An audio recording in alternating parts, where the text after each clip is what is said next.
All right, everybody, how are we doing today? We have an abnormally large number of decks on the docket today, so I'm not going to vamp for as long as I normally do. We normally give it like 30 minutes for everybody to get in here, but now that we've made both the schedule public and I've been holding to it a little bit more accurately, we are going to just push through relatively, well, not quickly in terms of deck to deck, but we're not going to chop it up for half an hour before I break into the first one. I'm going to post the order in stream, and if anybody needs to go sooner or later, we can move you around in that order. Bacon, I know you're already here right now. You're at the end because you're a makeup roast. If you're not able to stay through the entire stream, we can just do you earlier.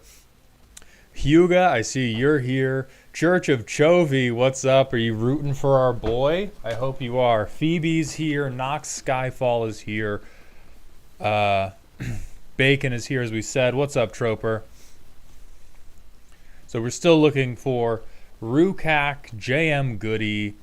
Rukak, you're here. Good evening, my friend. What's up, Taco Man? So we're looking for JM Goody, Willpower, T-Dim, Oath, and then I know Calamity's late, and that is why they are going towards the end. I figured out how to cast any 0-drop artifact enchantment for 10 mana earlier. Huh? That you figured out how to poop your pants by peeing. Is that what you've said to me? Is that what we're talking about today? Is that what we're going to spend 15 minutes on before we get into the deck roasting?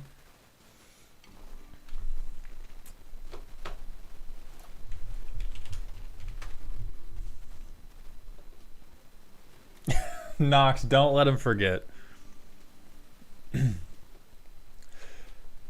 Hey Mald, what are your thoughts on an Eric's Methy's Voltron deck?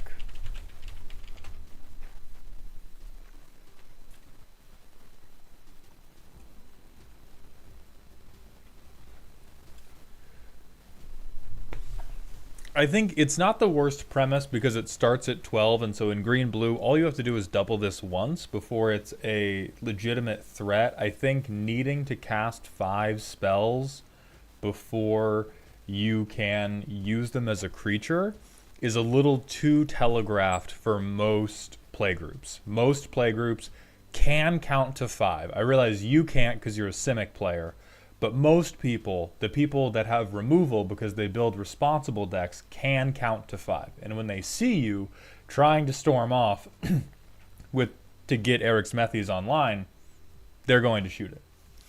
T-Dim, I see you're here, my friend. Quick question, what can I replace Mana Crypt with in an Eldrazi deck? Any Mana Rock, my goat. Any single, you got Thrawn Dynamos, you got the used Honda Civic engine, a bag of gravel, Ancient Tomb, hell, even a Bounce Land. There's the Soul Ring Bounce Land. I forget what it's called, but there's one that taps for 2 colorless. Yeah, Temple of the False God to make sure that you get mana screwed. That would be perfect. Cyborg, you fucking knock it off with the Surveyor's Scope talk right this instant.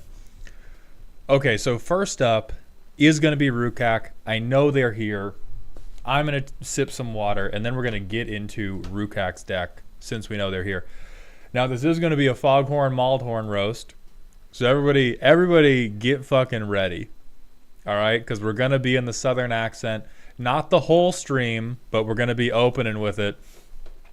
Now, for those of you that are not familiar with deck roasting, the way it works is my patrons give me a deck list. They give me a primer, which is what they think the deck currently does or what they would like it to do. And then they give me a power rating from silly to spooky to scary. That is a ranking of how ominous your turns are to anybody that knows Magic the Gathering. Most of what I'm going to be judging you against is your stated primer. If you tell me this is a bad deck, but it's very near and dear to my heart because I really like cute little mice or ladies with massive bazongas, I'm going to judge you internally, but the content of the roast will be how well you adhere to your own stated guidelines.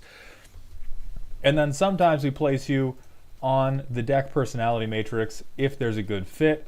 Sometimes we put you on the Yugi scale of how optimistic your mulligans are.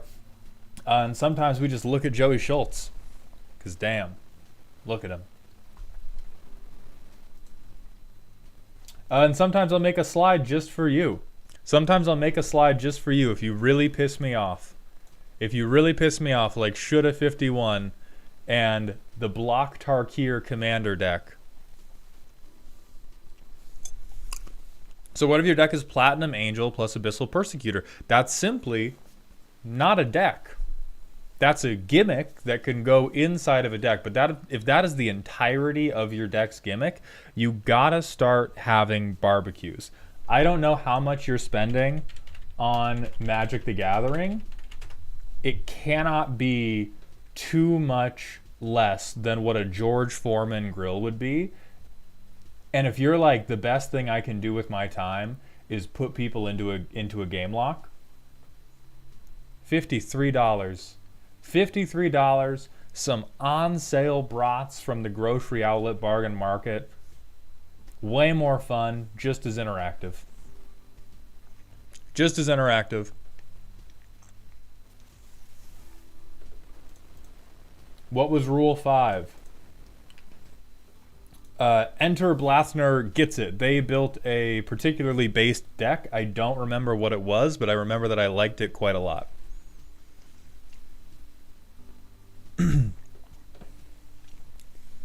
So as soon as I finish this cough drop, we are going to start Rukak's deck.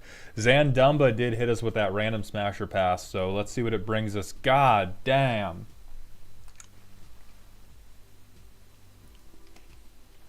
I'm debating the exhibitionist rule here.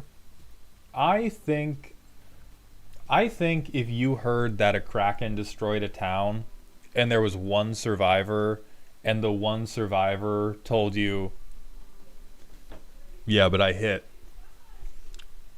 Like, I feel like there's almost a high five there. Playdistic, thank you for the Prime sub. I appreciate those Bezos bucks, my friend. Welcome to the dog home. Okay, JM Goody, we can move you down. We will just keep like pressing you down by one until you are ready to go. And I'll check in after each deck and give you like a minute to respond. Oh, Huga, I'm so ready. So I don't get my real name. What is the exhibitionist rule exactly? The exhibitionist rule is broadly stated, if you told somebody that you had had consensual relations with this thing, and their response is either complete shock or a high five, that is the exhibitionist rule. If their response is abject horror, then it's still probably a no. That's something like Yarok. This is more of a why in God's name would you than a holy shit you did? Whereas something like Gishath, if you told somebody that it ended up right on that little target on the chest, they would be like, holy fuck. That's kind of impressive. So that's what the exhibitionist rule is. Little MX Doom, thank you for the Twitch follow. Welcome to the doghouse, my friend. And Frosted Flakes 5965, thank you for the Twitch follow as well. Welcome to the doghouse. Don Terre, thank you for that tier 1 Twitch sub. Welcome back to the dog home for the second month in a row. Why not? Indeed. I love money. And I love your money most of all.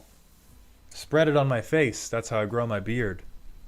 I've never been able to have one before, and now I can. Thanks to Twitch chat. You all have changed my life. Before, I was baby-faced, and I still had this hairline. It was entirely too much skin. Now, totally normal amount of skin. It's upshifted a little bit from the average human experience, but we've got a totally normal amount of skin between here and here.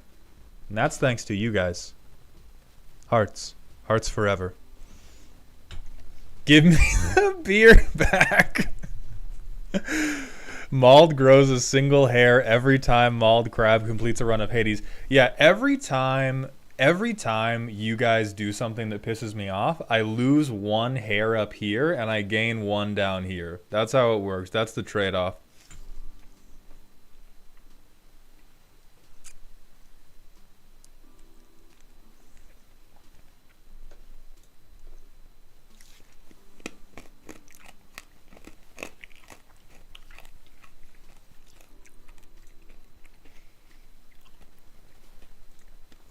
All right. Let's get into this first deck. Meant to be scary, but I got to get into the voice. I said. This is a traditional rock deck. Fairest of fair magic, it wants to trade 1-for-1 until card quality wins out. I don't have any bad matchups. I also don't have any good matchups. I've been dancing around high platinum for historic on arena for a few seasons. Would love to get diamond this season. So this is one of the few, the proud, the especially shitty 60 card decks that gets submitted to one of these things.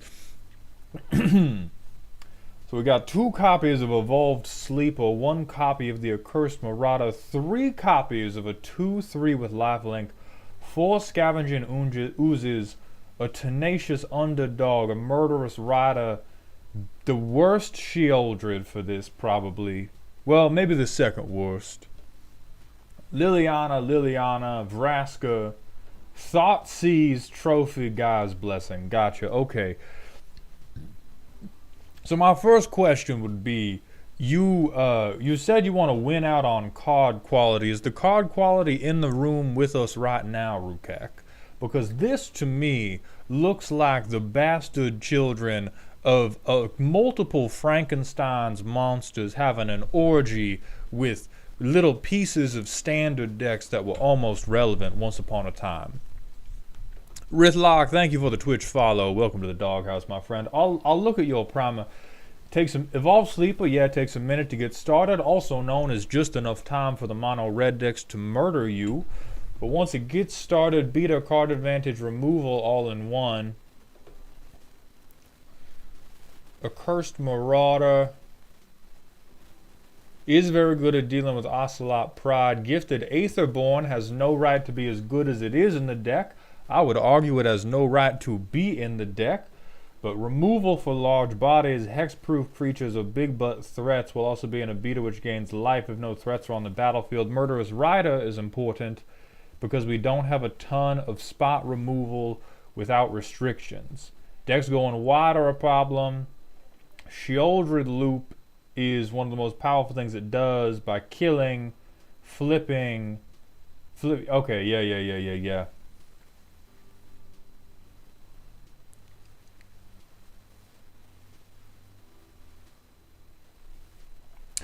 So here's the thing. Here's my thing about 60 card Magic in particular. It's not a game based around fan Magic. Commander began as a format as a reaction to the abject lack of fairness that was present in every 60 card format. If you walk into an RCQ for any format that Wizards controls in the 1v1 format, you are likely to be greeted by a truly larcenous host of thieves, scumbags, cheats, rat-faced bastards, and all manner of ne'er-do-well who will do anything to make sure that your day is bad. And so if you tell me the point of this deck is to be fair, I think we're starting from the wrong premise. And that, to me, explains why we've been bouncing around in high platinum. For those of you that don't know how the arena ladder works, the arena ladder, up until platinum, you only need a 33% win rate to advance. To advance from platinum to diamond, you need an above 50% win rate. So if you're telling me we're getting stuck in high platinum, what that means to me is once everybody else starts trying, we've got about a coin flip to win the game. And that makes sense because you're playing fair Magic and everybody else is trying to play the most unfair Magic they can. I truly, in the context of historic on Magic the Gathering Arena, I question when you tell me every card in the deck is high quality and you show me a 2-3 with Death Touch and Lifelink. Dylan Soul 41,000, thank you very much for the Twitch follow. Welcome to the Doghouse. Gifted Aetherborn is incredibly high quality in draft. Same goes for Evolved Sleeper. Same goes for... Now, Tenacious Underdog did have his place in a couple standard decks, but overall, what's setting you apart from the other 60-card decks that are able to get things going is you don't have a linchpin card, and most other decks do. And that's not a compliment necessarily. You're like a boxer who has shown up to the fight and they've asked, well, Samuel, how have you prepared yourself in terms of what is your strategy to defeat your opponent? And you say, well, I haven't watched any footage of them. I haven't spoken to any of their prior opponents. I just kind of hit the heavy bag for 12 hours a day, and I'm going to trust in my fundamentals to get the job done. And then they say, oh my Mawo Shinderu, appear behind you and break your fucking neck with a combo because it's historic. Craftin91, thank you for the tier 1 Twitch sub. Welcome to the Doghouse, my friend. Now, I do think you've done an okay job of building a mid-range deck, but the thing is, when you have a mid-range deck or a controlled deck, you want to have inevitability. You don't want to be hopeful that your card quality will eventually win out. You want a couple cards that you know definitively eventually you will not be able to answer this, and eventually it will win the game. The closest thing you've got to that is Vraska Golgari Queen, which is somehow Teferi but worse. Frosted Flakes, yes. Paper, modern is roughly equivalent to the paper format historic. Or historic is roughly equivalent to modern, yeah. Huga hits upon another good point, which is that we don't really have card draw. And so if any of our removal options don't work out, if any of our removal options do not work out, we're essentially stuck. Or if our opponent ever resolves a card advantage engine, which let me...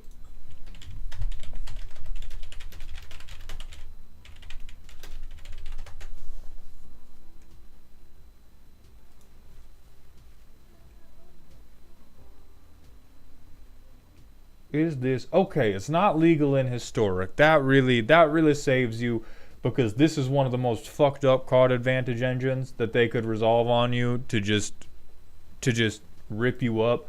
But no matter what, this deck, because you do not present a very imposing board presence, you just attempt to, again, 1-for-1. The only way you can really draw cards ahead of curve is Tenacious Underdog's blitz cost. If a motherfucker opts, you're cooked. We can't be living our life like that. This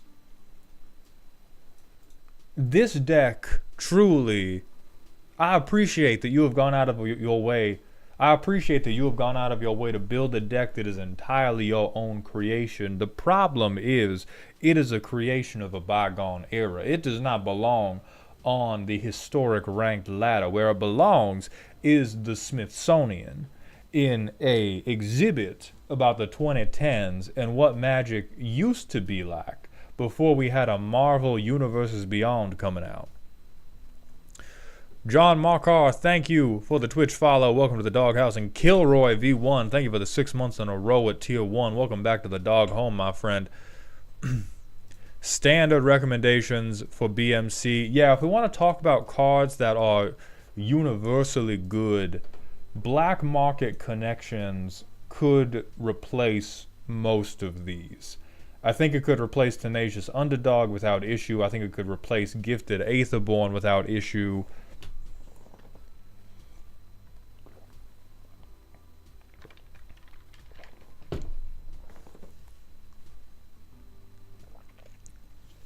Oh, Toasty, they called it the Rock as well. That's fair. I did have Siege Rhino in this deck for a while. Like, I think it's a good deck for if you're playing in some sort of time-constrained format rather than today's historic. But Magic nowadays, even Standard, is not about playing fair Magic. Even Standard today is about cheating faster than your opponent can cheat. And so when it comes to... I'm not going to suggest too many cuts of ads. I'm just going to try to appreciate it for the time capsule that it is of an era that we have gone past in Magic right now. Like this would, in Standard, we have a turn 2 kill that this cannot interact with. If you are on the draw, maybe you can Thought Seize them. I think you still probably die if you Thought Seize them because all the most important stuff comes out turn 1.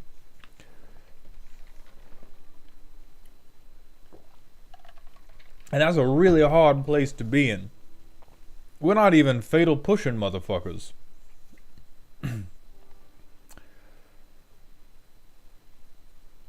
And so I think overall, the deck does leave me with a warm and fuzzy feeling because I love in my heart that this is a deck that once upon a time could be effective, and you could sit down and imagine that you were playing a chess game with your opponent and you attempted to figure out which of the various moderately high value cards you truly needed to remove and which ones you could let stick around, and you try to eke out little life advantages, little card advantages here and there. And that's not what's happening. You're working on your jump shot. You need to be working on that Rasengan, my friend. You need to be working on that Kagebunshin no Jutsu, my good man. You can't be worried about driving the lane. You gotta be worried about Shunpo. You gotta be teleporting.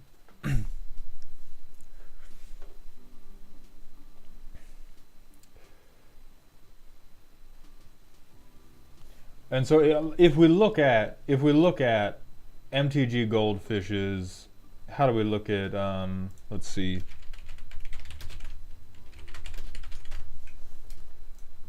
If we just take a quick peep at what the other historic decks are doing,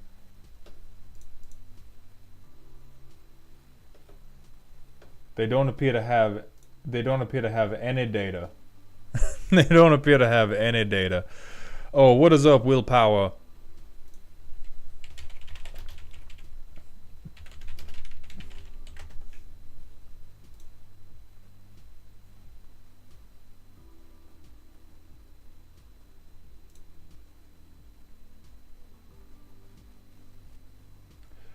So if we look at what Historic is doing right now, we've got a combo deck.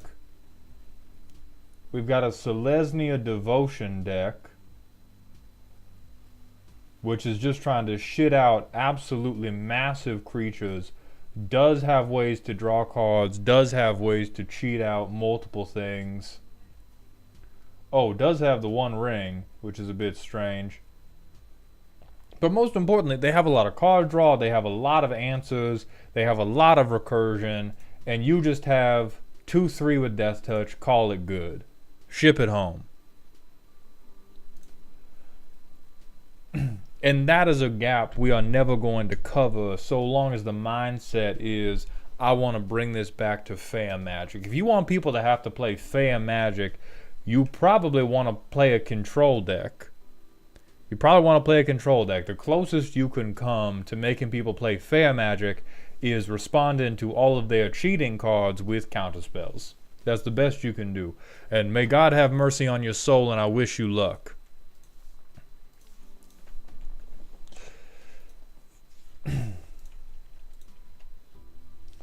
And I think on the personality matrix, you very clearly have to go into classic art, Rukak, because I like the intention.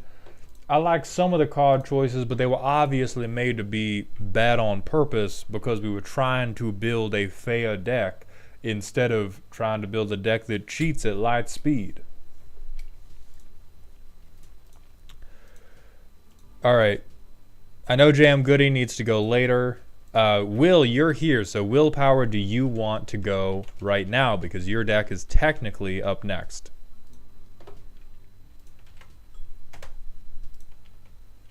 I closed the wrong tab. That Karn art was developed in a lab to tilt your opponent as much as possible. See, I like that Karn art more than I like the base Karn art. His big fucking bald dome staring me in the face makes me so mad. At least when he's a tree, you know, I can pretend that he's nature, or I can think about cats walking by and pissing on him. But like when, oh God, when he's just a big bald bastard. Nah, can't do it. When he's a tree, he can't go anywhere. Yeah, he can't see his family. He can't fucking DM anybody on Instagram. He got no hands. He can't play Deadlock. John Markarth, where do you submit decks? You submit them via Patreon. The roasts are full for this month, but they're going to open up again next month. Willpower, calling out one more time. If you're ready for your roast to start. If you are not ready, Phoebe, we're going to move on to you. Okay, Willpower, you going to happen. So this is the next of my high-powered decks, and the one my friends recommended for me to submit next. So, quote, he can tell you what a piece of shit you are, end quote. Once a set, if I like the set, I'll buy a collector booster as my version of a lottery ticket. I pulled a foil anime Savra, so I decided to build her. What was meant to be a mostly uninteresting deck just for fun turned into a 3-hour-long slog where my friends told me how much they hated me and cursed me for not putting more player death in my creature death deck. So now it's better, and they hate me more. This deck is the current #1 kill him as fast as possible so the rest of us can play the game deck in our pod. Please direct most suggestions toward killing my friends faster because this deck still makes most games a slog. Got it. Let's break down what's going on. Frosted Flakes, I'm going to bring it back. You keep talking like that. I'm going to bring it back if you keep talking like that. Silver Wolf, yes, you get an email, and we have a posted schedule in the Patreon section of the Discord. All right, the Savrazan warehouse. I do like that. The line where employees go to work and die. So I'm presuming this is everything that makes people sacrifice something. 34 is you have as many sacrifice triggers as you do lands, which is the Golgari Dream.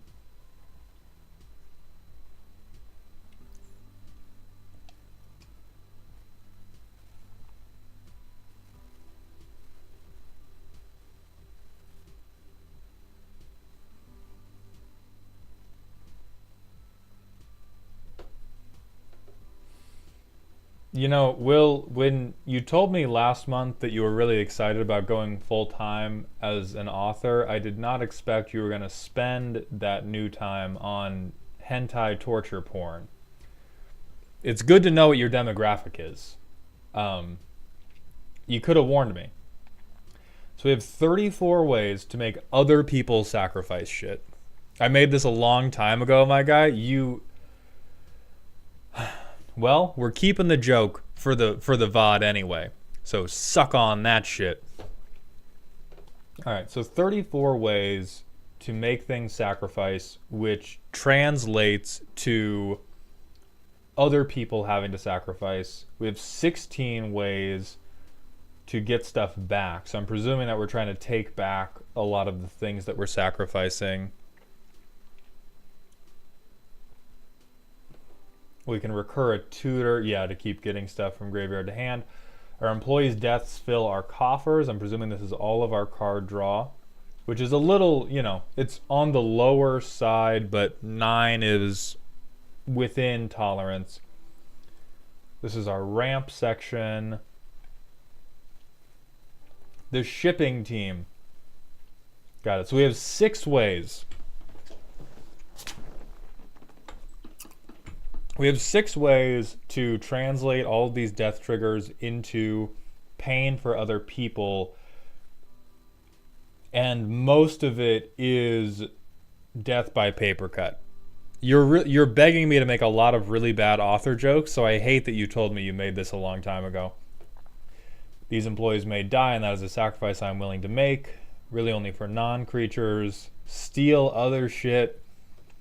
The hiring team. All right, so we make a bunch of little assholes. Do the puns. Well, now I'm embarrassed. I do think it's pretty clear that your writing career was inspired by the Neverending Story based on this deck. The overwhelming thing, which you have already pointed out, is that the deck does not translate very cleanly to player death. To keep leaning on all of the author shit without just making puns is you have done a lot of setting and world building and power system building if it was a book with magic, and you have not picked any protagonists. And what you need to do is pick a protagonist. You have built a huge and vibrant post-apocalyptic world where sexy Jeffrey Bezos rules over everybody, and they work and they die and they make mana and they make pests, and those pests die to make mana. And we have maybe 2 of these. So 4 of these are okay, but they're still ticking through one at a time. And if there's only 4 that are any good, it's most likely that we're going to see 1 or 0 a game. And so what we would do to rebalance this to make it better is I would cut from the line. I would move stuff from the line to the shipping team. I would rebalance the workflow until this is at about 10 to 12.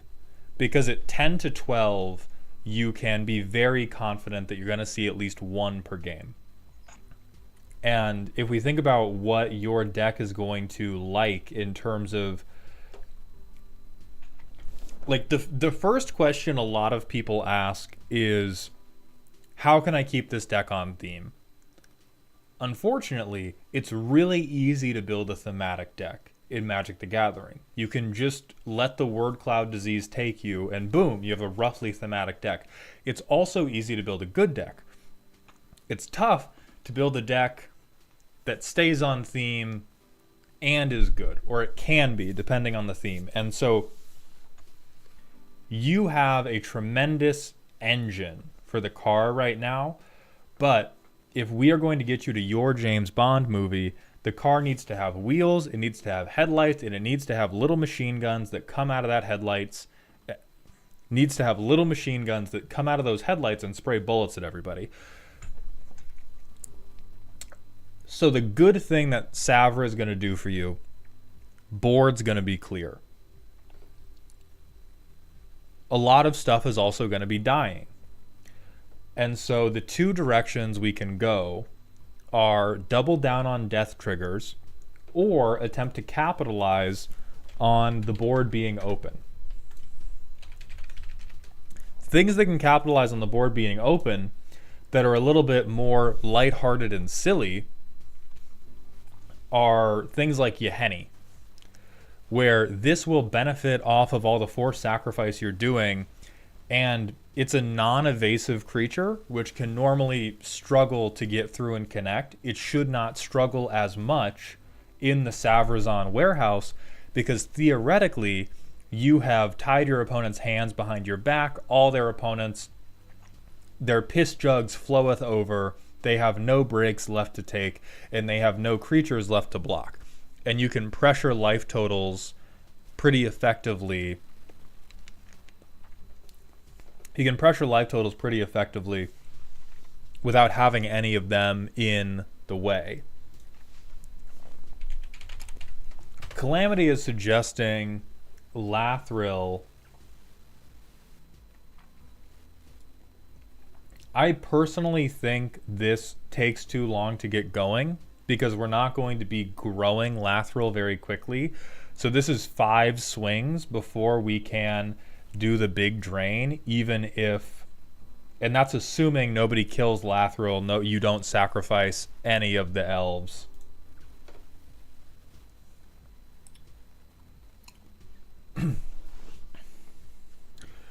So Braids is for one already in the deck, and second, like this is exactly what I'm talking about when there's a little bit of commander brain sickness where there's a huge attraction to cards that will win the game if they trigger 20 times.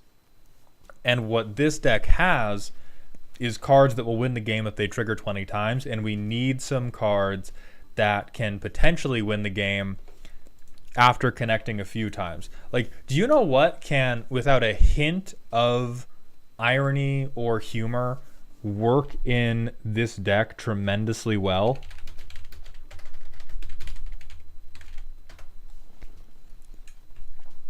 A vanilla 18/6. Your opponents aren't going to have creatures to block.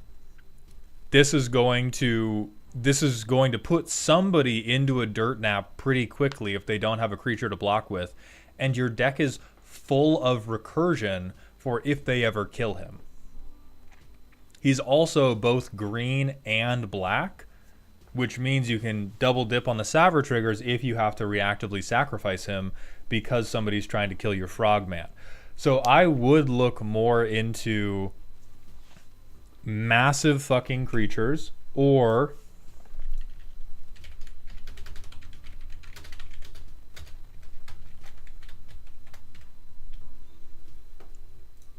anything that is going to benefit anything that is going to benefit for from all of this sacrificing that is happening.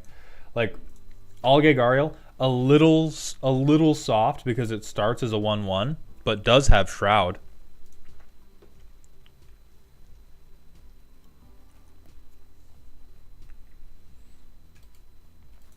Gavany Unhallowed, also an option for this. Like, these are all things that are going to benefit from the game plan you already have, but will allow you to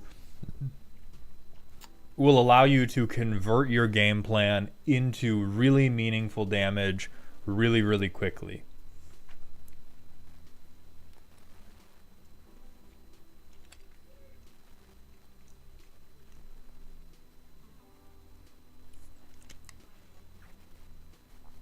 Bastion of Remembrance. I don't necessarily think we need Bastion of Remembrance because if right now... So here's the thing. We need to not only think about how this is going to interact with the deck in terms of function, we need to think about how this is going to interact with the deck in terms of politics.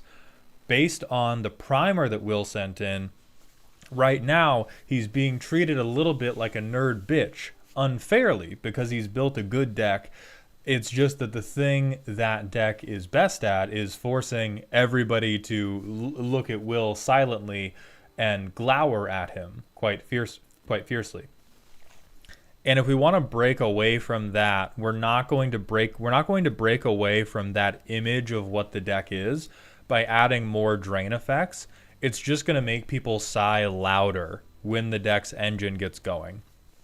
But a couple games of, all right, now that you've sacrificed your last blocker, Yargle and Multani, you might get targeted a little bit more in the beginning, but that is how you shift the image of what the deck is into something more enjoyable, which will eventually either take the heat off you Or if it keeps the heat on you, will at least keep it on you with everybody having a much better time than they were before. But if we double down and just add 6 more shipping team members and say, okay, well, if draining you for 1 every sacrifice wasn't enough, now I'll drain you for 2 every sacrifice. That does not fix the core issue of the deck doesn't pressure life totals quickly enough. Let me look at Shaman of...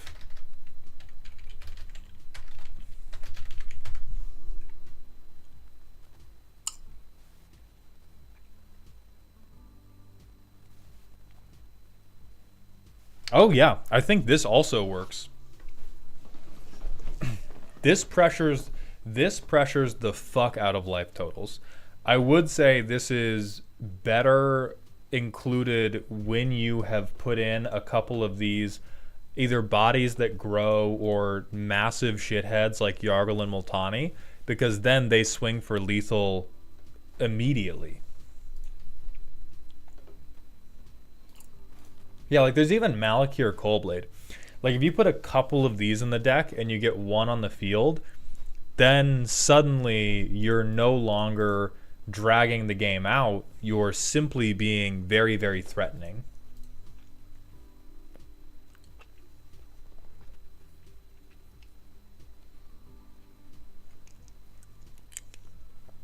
Grey Merchant of Asphodel would be in the same vein then. Larry, I'm not convinced... I'm not convinced that this deck loops its sacrifice effects. I don't think it loops its recursion enough or wants to go into a wide enough board to make this drain really work for a lot. I think this goes back to, okay, I'm going to hit you for 2 again. Okay, I'm going to hit you for 2 again. Okay, I'm going to hit you for 2 again.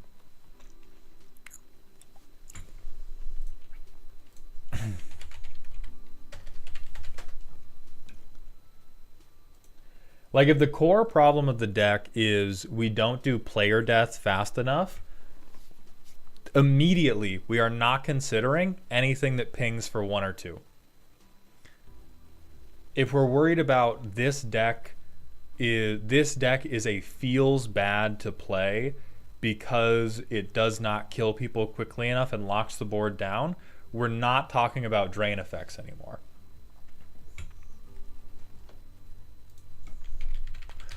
Oh, that would be very, very good. Tarian Soul Cleaver, turn anything into a threat. I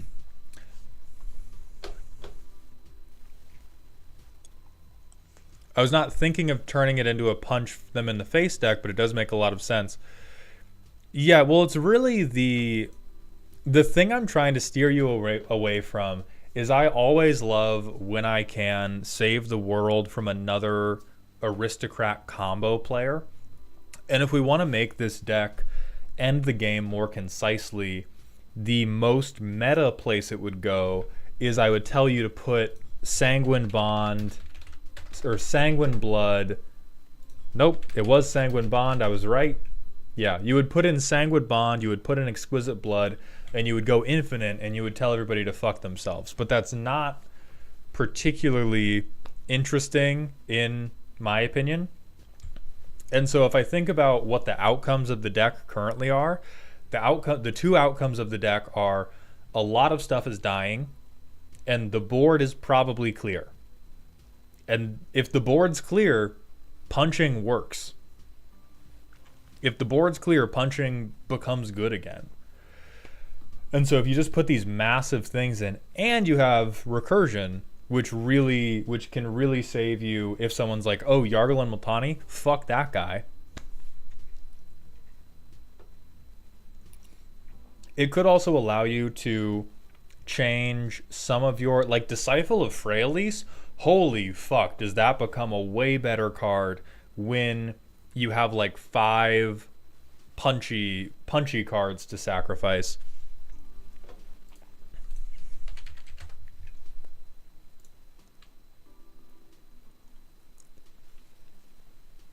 You can even do Gerard, yeah.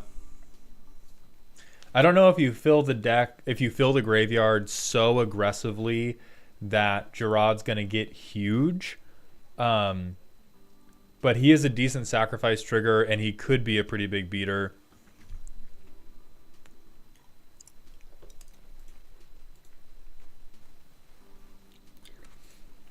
But yeah, all this story is missing is somebody with a gigantic fucking sword to stab people in the chest. You have everything else. You have a incredibly depressing setting. You have an incredibly sexy love interest. And you just don't have a big guy, gal, non-determinate creature that happens to carry a sword as long as their body and is ready to drive it into everybody you used to call your family. And so I would play around with like going down six to seven things off of the line and put them into the shipping team, and they should be massive assholes. Just massive piece of shit assholes. And you should just give it a try of beating people to death. Needs a Dalinar.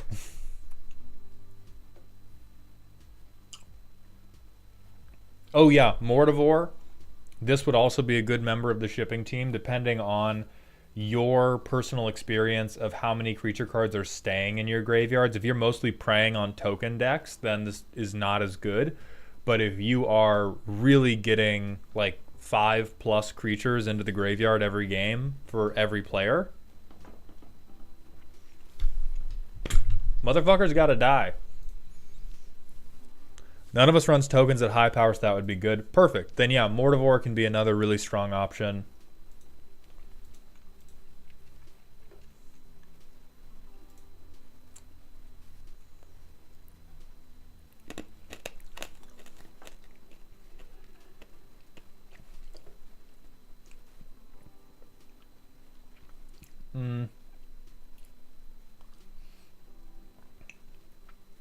You could do Protean Hulk. I don't think that it... I think Protean Hulk would be better in a like combo type deck.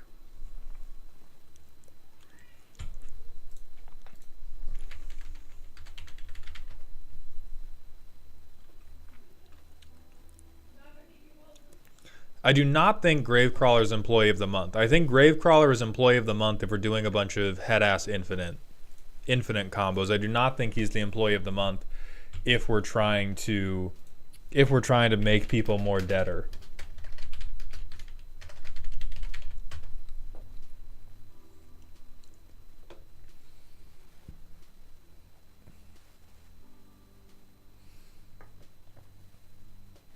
Yeah, White of the Reliquary wouldn't be too bad. He might be good to switch out for one of your current sacrifice outlets, since he'll ramp you and get bigger. So this might just be a like trade your worst 1 to 3 mana Sauk outlet for White of the Reliquary.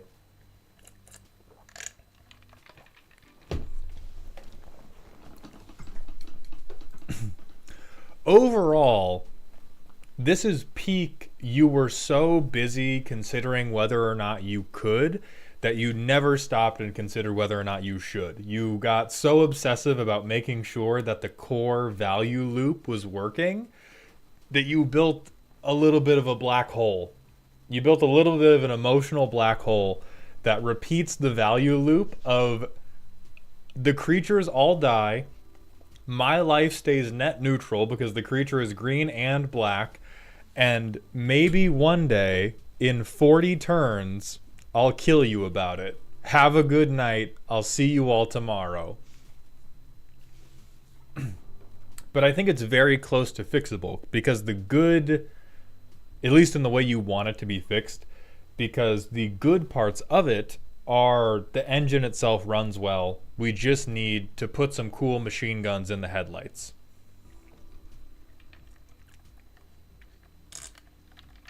The first rendition only had 3 of those pingers, and my friends hated it even more. That makes me feel even more strongly about drop a Mortivore, drop a Tarian Soul Cleaver, a Gerard, a Yargulin Multani, and your friends will, like, this is the type of deck that will make your friends welcome being beaten to death with hammers. And so let's put some hammers in. Do not put Gravecrawler in. It has, we're not, Consortium, we're not doing infinites.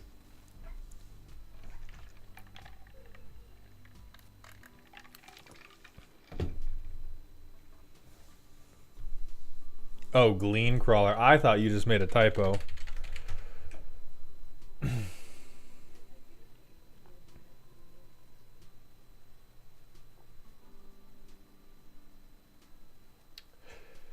This could be fucked up, but if you put this in the deck, I would trade it out for something that's already part of the line, and I still think the line goes down to like 26 to 28, and the shipping team goes higher, because this is just a very expensive, very, very expensive win more card.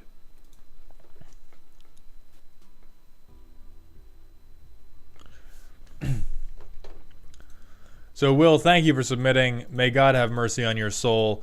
Phoebe, we're going to move on to you next. And then JM Goody, let me know when you're good to go. All right, so this deck is meant to be roasted by Kevin.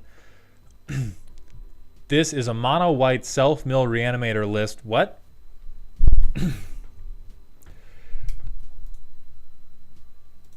This is a mono-white self-mill reanimator list that wants to put angels into my graveyard and then resurrect them for big scary creatures. One of the first decks I ever built for Commander, so still in the I can just use all of the busted staples phase when making it. I'd like to pull generic good stuff out and substitute it for crack. Okay. One sec.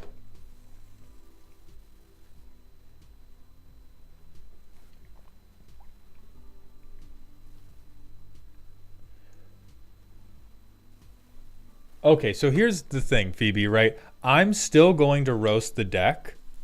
I do not think I can do the Kevin character in good faith because there is no crack left. You have all smoked it. With the words mono white angel self-mill reanimator deck. Like, we need to, here, let's do...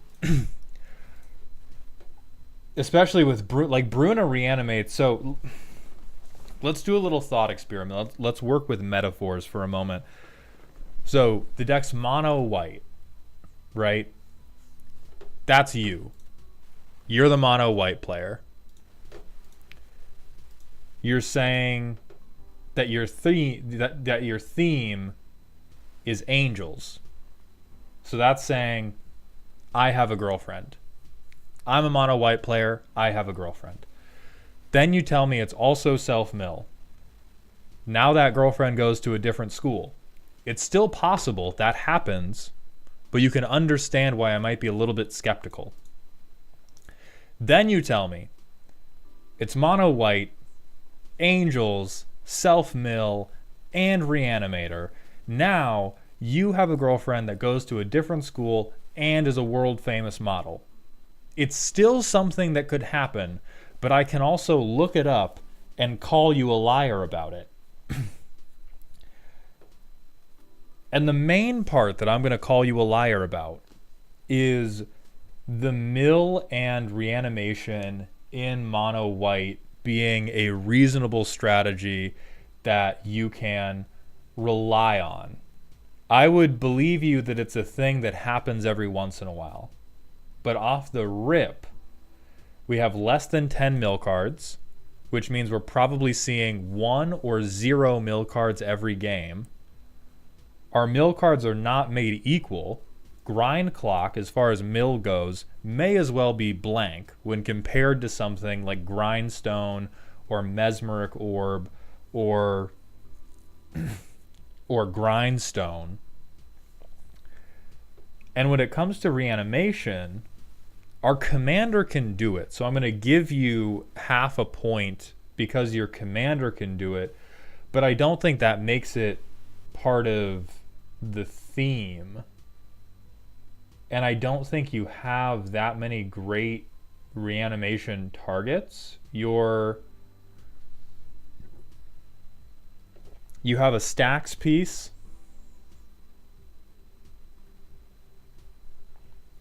a protection piece, a targeted removal piece,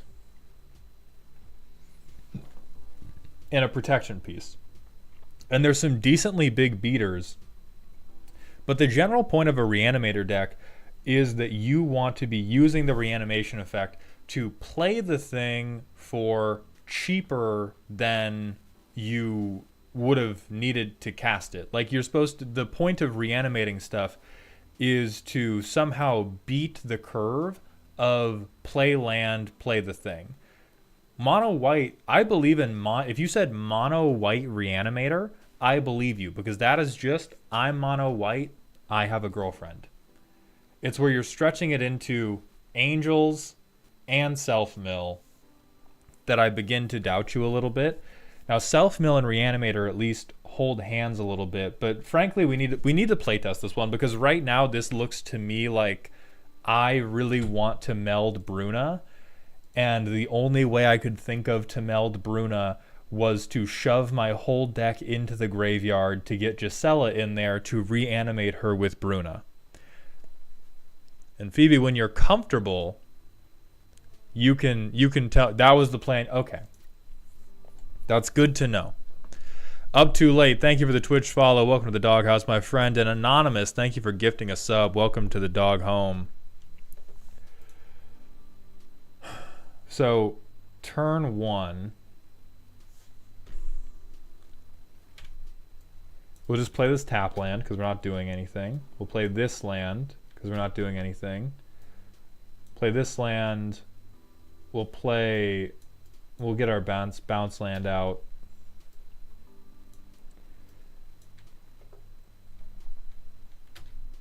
Boom. Okay. So we are so breaded. We are incredibly breaded. And we can make 8 mana. We can cast our commander. We can cast our commander on turn 5. It's been the greatest game of our entire life. And the best thing we can do other than that is play a kind of soft stacks piece that's a 5/6.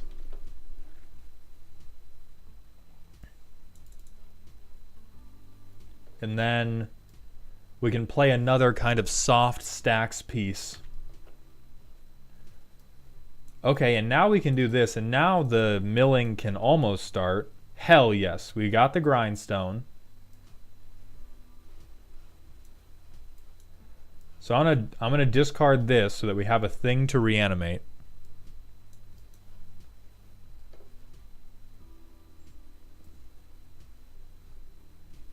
Boom. The deck is working. It's turn 7.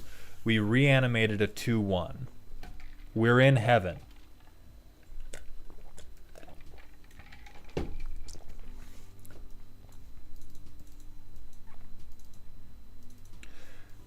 One, two, and we're done for the turn.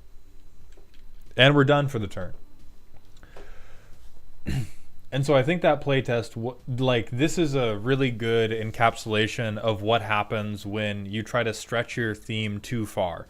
You have your hands in too many different pies.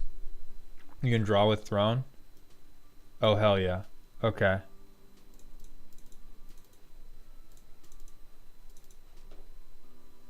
Still nothing.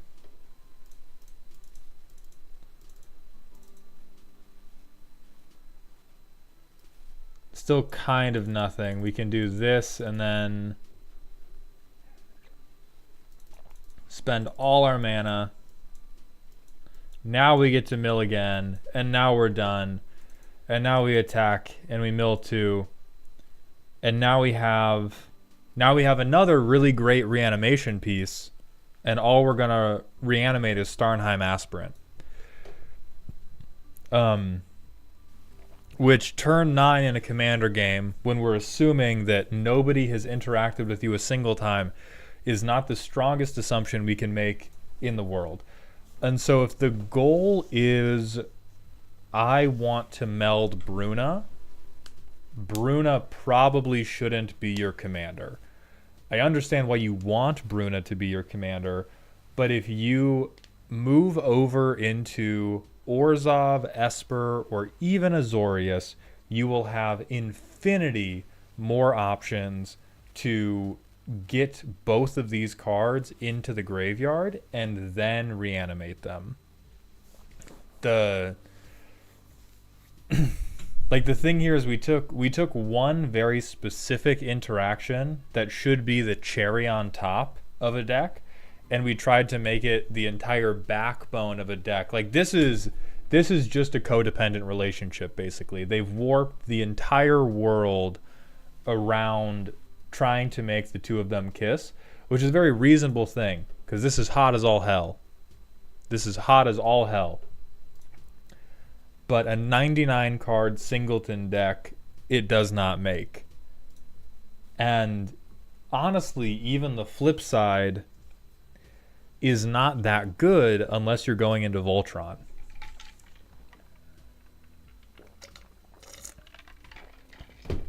And so your homework, Phoebe, is I need you to find the nearest mountain. I need you to walk to the summit. I need you to have both of these cards taped to the inside of your thighs.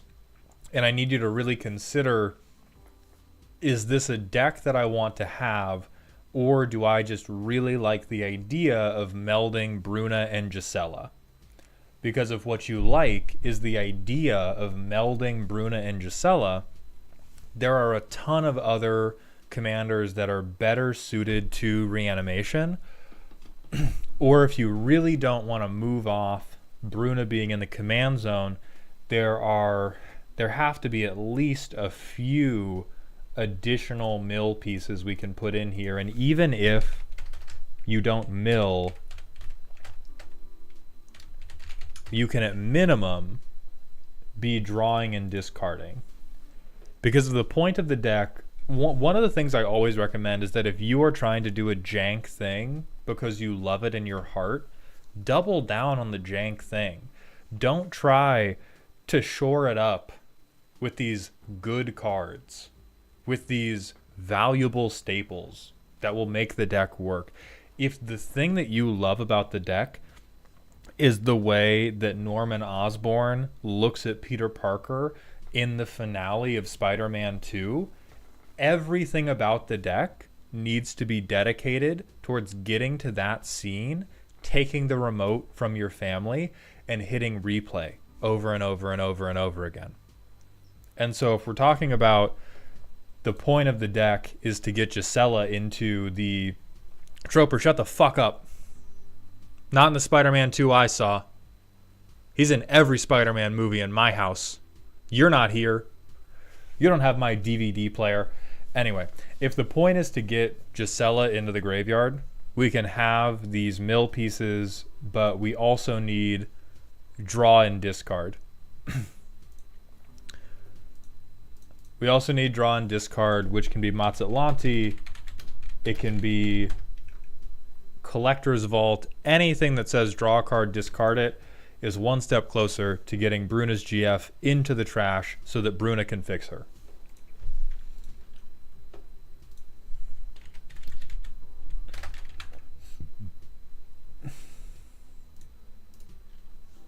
So let's look at other things that we could do.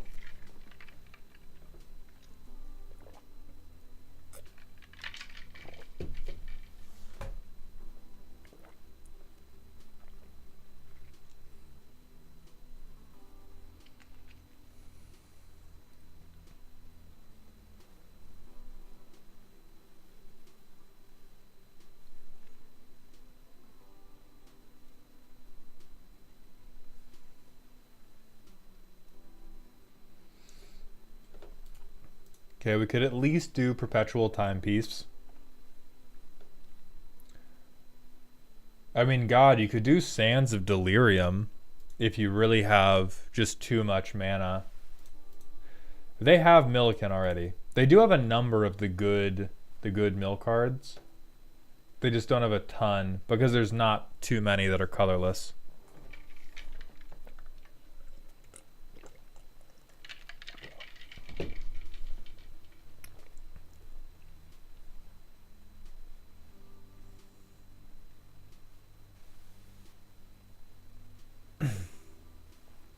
Yeah, there's truly not very many. The Glove, thank you for the Twitch Prime sub. I appreciate those Bezos bucks. Welcome back to the dog home for the 5th month in a row. Considering Painter's Servant. That's...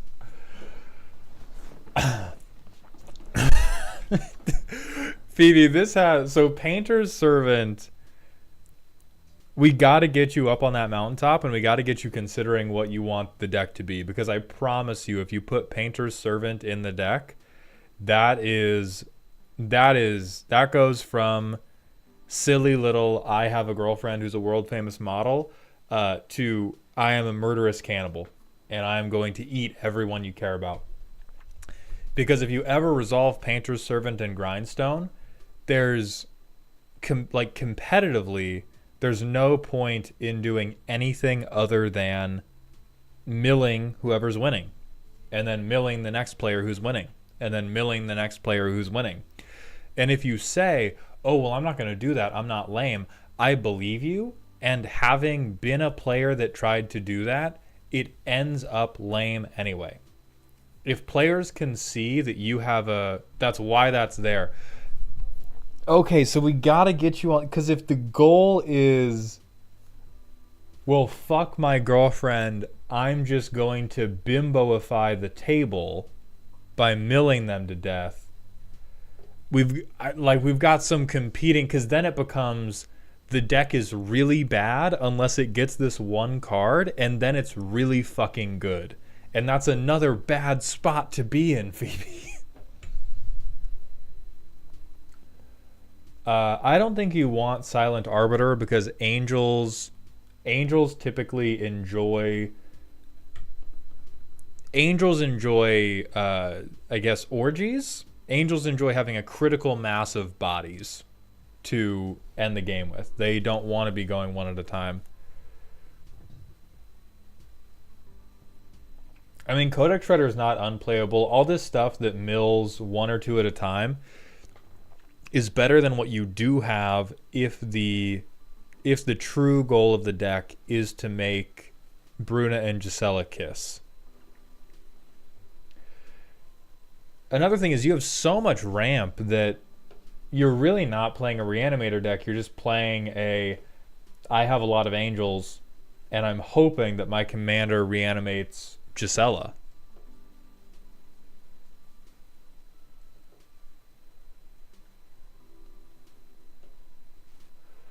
I think Endless Atlas would also be worthwhile. The only card draw we got was from the Throne, that playtest, and if you didn't draw that, you would have been well and truly fucked.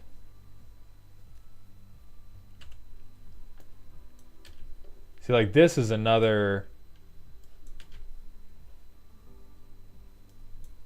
In sack 2...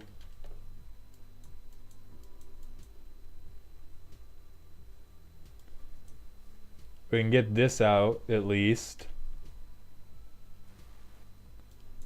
We can get some type of enchantment. Yeah, probably Luminarch Ascension. And then we can get that out. Alexa Kitty, thank you for the Twitch follow. Welcome to the doghouse, my friend. And then you Throne. And then again, we're just hoping that Throne and Lotus Field save the day. And they're probably not going to, but we're gonna pray that they will. I agree with Troper's suggestion that if you want to start working on this deck from a functional place, you need to just ask your girlfriend to move in with you. You need to ask your table, pretty please, let me rule 0, Bruna the Fading Light, and Gisela the Broken Blade as my commanders. Because we're going for one really, really specific interaction with all the mill stuff. And the mill stuff is pretty actively shutting off anything else we would want to do in terms of making this like angel critical mass happen. I know that we can reanimate some of the angels if we get where is it? Yeah. Down here. Like if we get a Miria Shepherd, sure. If we get a big Hourglass of the Lost that nobody fucks with, sure. Karmic Guide, sure. But again, we have 8 of these cards, so with no card draw, we're probably seeing 1 or 0. I don't think we saw any of these in the playtest that we did. And so I would beg them to let you rule 0 it and start over, or I would put everything from Considering into the deck and double down on that jank interaction that you really, really want to do. Oath of Delusion, thank you for the tier 1 Twitch sub. Welcome to the dog home, my friend. I appreciate that generosity.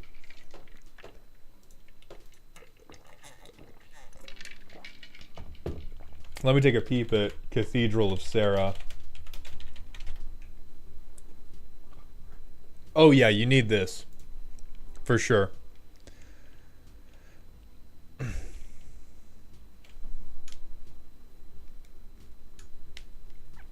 Sent this on YouTube chat before I realized nobody uses YouTube, but on the previous idea of changing the commander, Firha, Judge of Valor, seems to check the boxes. Black Enabler Angel that gets cards into graveyard while being card advantage. Yeah, Firha wouldn't be too bad. Alright, I'll bite. What is banding? So banding means you get to have your creatures attack as a group. And when you declare them attacking as a band, your opponent has to block the entire group, but then you, the attacker, get to decide how the damage is distributed, which makes it super fucked up, and I love it. And it's so annoying. You are such a little, like, everybody who uses banding is a little rat fuck bastard, but we are recruiting, and we have cheese. And so if you have if your opponent's blocking with like a 5/5 and you have 5 2/2s, you can put 1 point of damage on each 2/2, I believe. Or you could at least choose the order in which the 2/2s die. I don't remember which because I don't actually use banding that often. Grixis Enjoyer and Air Laz, thank you for the Twitch follows. Welcome to the doghouse, my friend. Yeah, it's total rat behavior, but it's beautiful. Yeah, so final diagnosis, Phoebe, you need to go up into the mountains and think about what you've done. I do think that Endless Horizons is incredible. It will probably replace Land Tax as the card that I recommend the most to every mono white deck. And I am a believer that every deck has a total amount of genius that it could put out into the world, and I think you spent all of your genius on Endless Horizons. You spend all of it on Endless Horizons. And having the playability of the deck hang in the balance on, I need to get Endless Horizons, I probably need to get Throne of Eldraine, and I probably need to get Mesmeric Orb. You're spreading yourself really, really, really thin, and not in a sexy way yet. But if you beg on your hands and knees and you get these guys rule zeroed, you can just build an angel deck that works. We can just build an angel deck that works.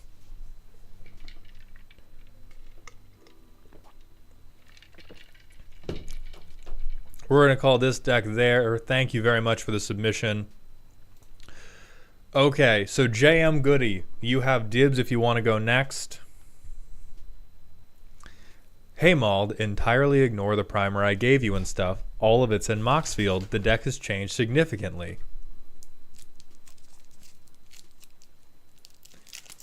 That's horrifying.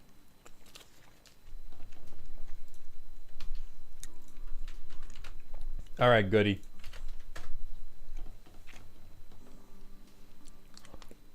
Surtur chucks old stuff at you.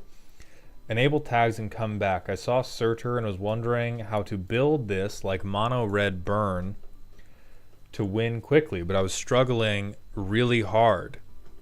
I forgot that you don't cast lands and had a bunch of historic lands for not a great reason. A bunch of overcosted red stuff because, hey, it's historic, and way too many sagas. And then I remembered that 0 is a mana cost, and you can cast those cards. All the expensive stuff is proxied, play Surtur, play multipliers, cast historic spells, burn the world at my feet. Okay. Surtur, Fiery Jotun. 5 mana that deals 3 to any target whenever you cast a historic spell. Trash, we won't be doing a rant during a deck roast stream, so I will refund that. I will refund that for you.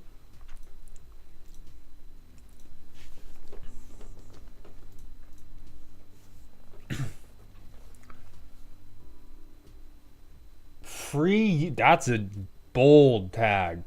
All right, so that's the energy we're bringing today. How many historics? That many. 52. All right, mana.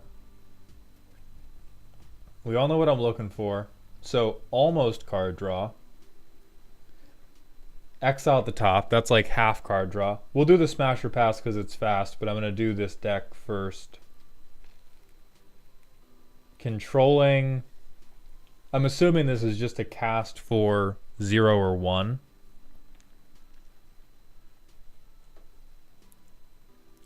Chrome fucking Mox. I can't imagine laying down Chrome Mox and just going, I needed it for a historic card.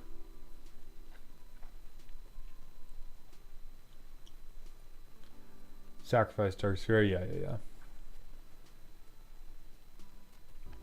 Okay, so we have a ton of historics. Commune with Lava, sure. So this is one deck where I will say that Faithless Looting, Thrill of Possibility, and Valakut Awakening I legitimately don't like. Phoebe, thank you for coming by the stream. I hope you enjoyed your roast, my friend, and good job out-cracking Kevin.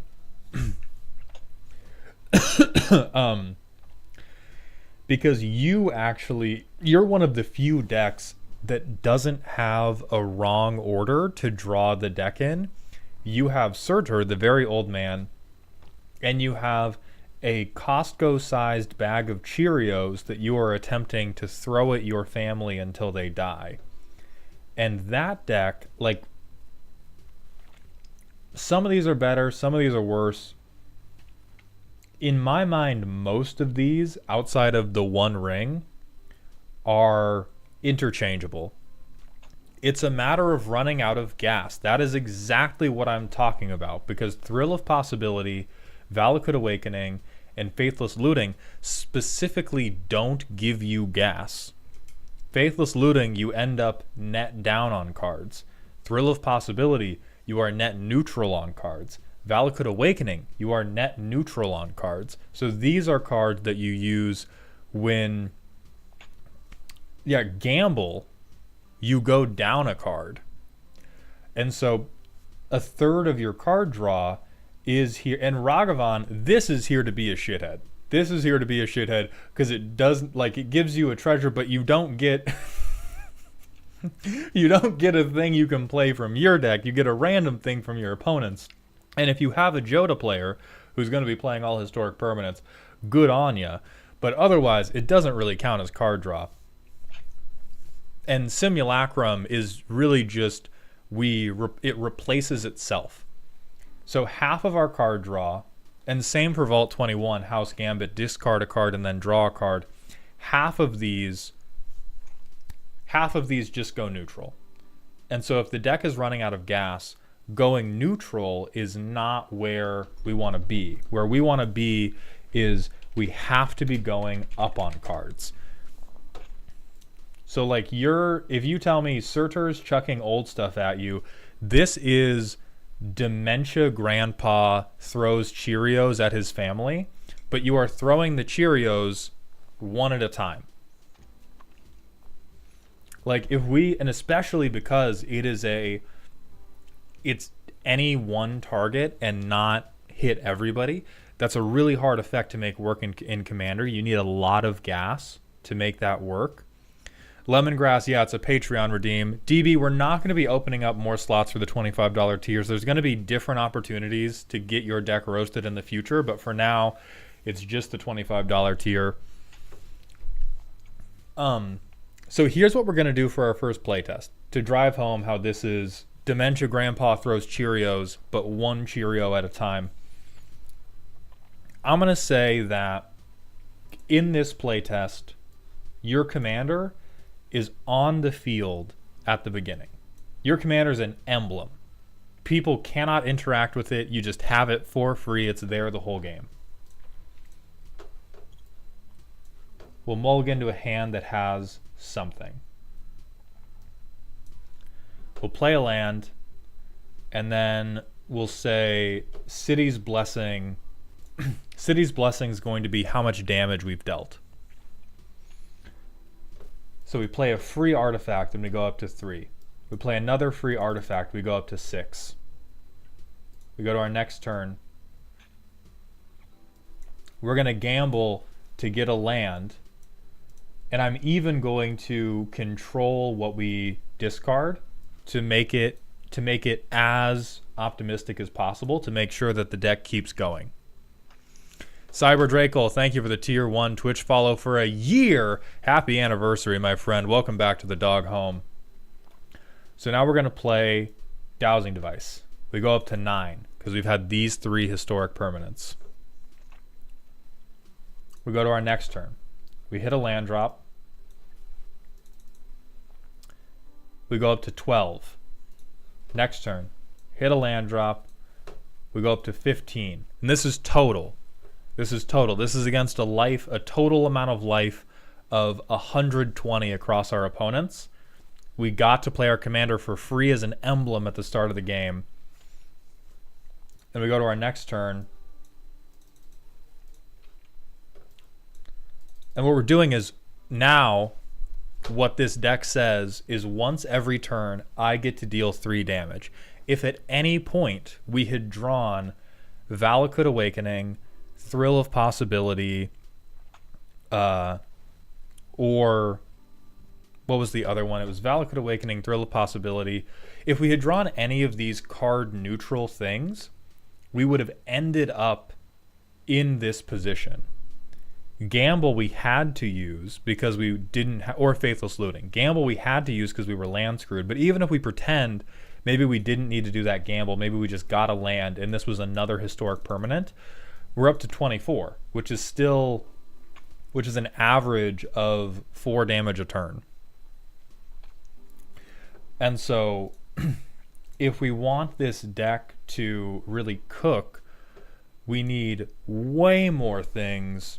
We need way more things that replace themselves. We need way more things that actually let us go up on cards. This deck cares way less about the risk of exile mill because everything in it costs so little. This is a brilliant curve to smoke a ton of crack and get lost in the desert. This could be crazy. That is crazy. Blasphemous Act Torolf is... This is the crackhead. This is the good crack. And so we have... I see 4 damage, 4 things that affect damage right here, which is we're going to see 1 or 0. If you have 4 in the deck that are going to do it, we're going to see 1 or we're going to see 0. And so there's a whole world of things like Ren's Resolve. The best one, chat said it a few times, it's my favorite mono red card, Dance with Calamity. There's been a couple Jeskai Prowess decks that have been really good at benefiting from Dance with Calamity. Your Searcher deck may be God's chosen Dance with Calamity. You may be God's chosen Dance with Calamity player. Because almost all the things you're hitting, 0 or 1, 0 or 1, 0 or 1. Other things you really, really want are artifacts like Mishra's Research Desk. Now this is still some amount of card selection, but it will at least replace itself for you. And you want the whole host of things that are going to replace themselves. These don't go card positive, but what they do is you go into the play test, you say, okay, I played it, and now my hand is in the same place it was before, so I have another shot. Like, this is... Surtur is not a bomb. Surtur is an old school World War II Gatling gun. And you need a lot of fucking bullets. Another very good like linchpin piece would be Bergi, as Mortva mentioned. This would not only get you some mana, but you could also play the backside to turn one card into two. As other people have been fucking clamoring in the chat, Demand Answers is really good because you definitely have a deck that can choose to sacrifice an artifact instead of discarding a card, and then it does become card positive.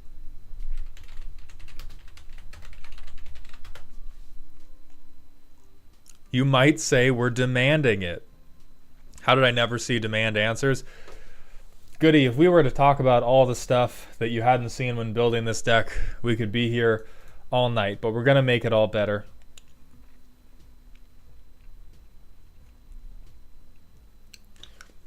I think Valakut Exploration would be really good. Now all of your lands replace themselves. And then the last stop, the big stop, where you're going to be proxying a whole lot more, are the big wheels, baby. Big wheels. What about a fresh 7? What about my hand's empty? Let's all mulligan. Let's all have just a friendly mulligan real quick. Wouldn't that be fun? Wouldn't we have a good time? Hell yes, full grip. There are some good cases that would work for this. Case of the Crimson Pulse is a little bit risky, but would also get the job done because it's going to give you draw 2.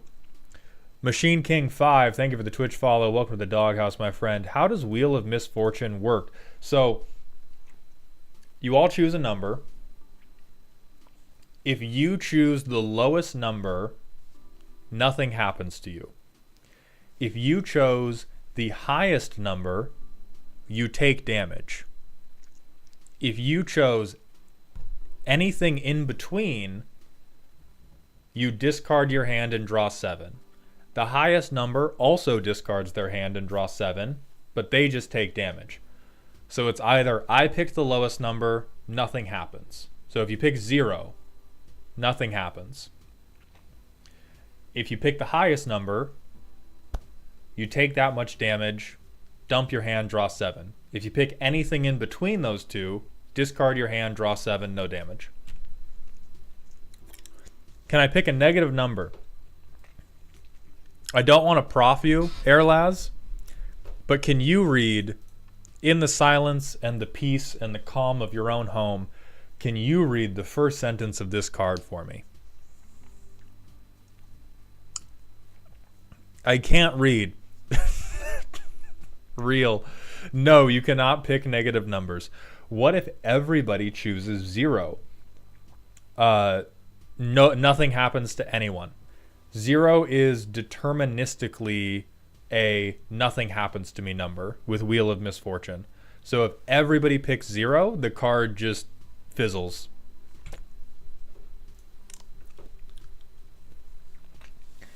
And so, Goody, I like your commitment to a relatively weaker version of Burn. A lot of people that try to make Burn work in Magic the Gathering do something that, say, every opponent. If you want to make this guy work, we need more explosive turns. We need our best case scenario to be a lot more aggressive than I hit you with 1 Cheerio, which is what the best case scenario is right now. And I think the way that we fix that is everything that is card neutral or card negative in here has to get replaced with something that's card positive. And I even think this should be like 15 cards. I think like 15 cards in the deck should be in this category. And then I think you should replace you should try to replace one or like you should swap some of these out for things like Chromatic Star that replace themselves. Another good one for you is going to be Wild Wasteland, because that is now every turn you have 2 cards to work with instead of 1. What this can also turn on for you is basically for free you can play Unstable Amulet, and this will either replace itself or it will turn all of this exile draw we're giving you into extra burn damage, which will scale with all of the multipliers that you're doing. And so like you are an angry grandpa. You are an angry grandpa, and like you need to shit yourself a little. You can't limit yourself to the physical world. You need to get ethereal on these bitches. You need to start yelling about aliens. You need to talk about how you saw God and you talked to him, and he does actually think your model train collection is pretty cool, even if it smells a little bad. Thank you very much, Jeremy. And that's where I would be getting towards. Johnny, thank you for the Twitch follow. Welcome to the doghouse, my friend. Because I see the spirit. I see the spirit and I like the spirit. And as Goon POV says, right now, we're on 1,600 smackaroos to deal 3 damage a turn to 1 person. That's beyond silly. That's stinky. That is beyond silly.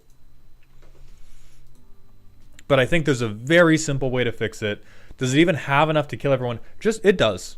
It does. It has 156 damage in the tank if it doesn't draw any damage doublers. And so it does have enough damage in the tank to kill everyone at the table by itself. But just barely.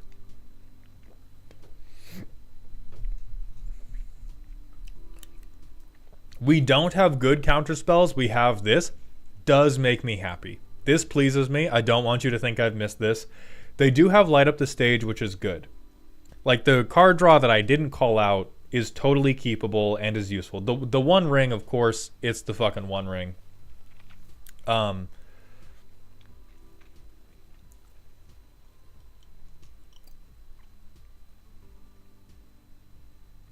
Like Reinforced Ronin, awesome. It bounces itself. That's a guaranteed 1 card a turn.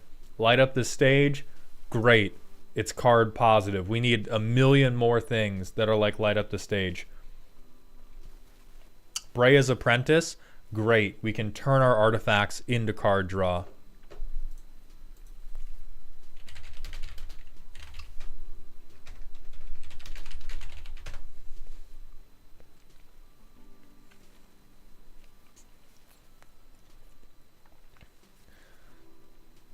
Oh, Ignite the Future could be good. It's pretty expensive in the graveyard.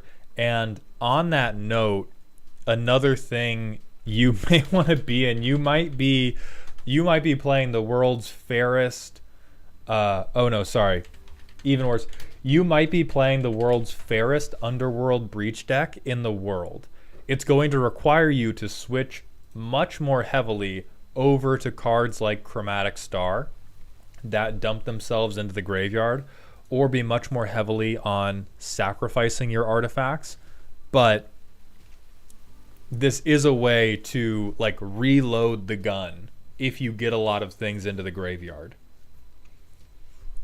And it's normally used for much better combos, but I think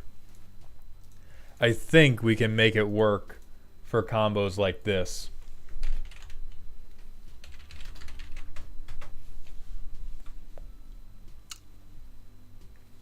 Cloudstone Curio only works with non-artifacts, though. And so to the suggestion of Cloudstone Curio, I'm worried about how we're making this go crazy when everything we want to play is artifacts and everything we want to bounce is artifacts. Mordba, we have LED and Breach in here. Losing to Underworld Breach 3 damage at a time is sadistic. Yeah, like they may beat you to death with Duracell batteries. They may get you. If you kill your table with an Underworld Breach Surtur combo, you may not be welcome there anymore, but you will be welcome in my house. Don't we have non-artifact legendaries in here? Yes, but not nearly as many. We have like half the deck is artifacts, 34 of the deck is lands. So in terms of things that are targetable with Cloudstone Curio, it's 17. We have 17 legal targets for Cloudstone Curio, so I really don't think it's where we want to be.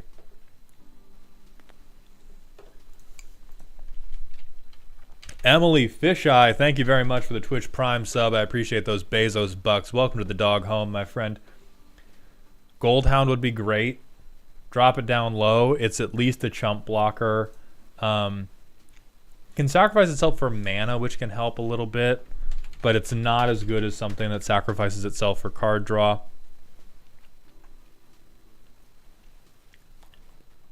I do not think we need Crystal Vein.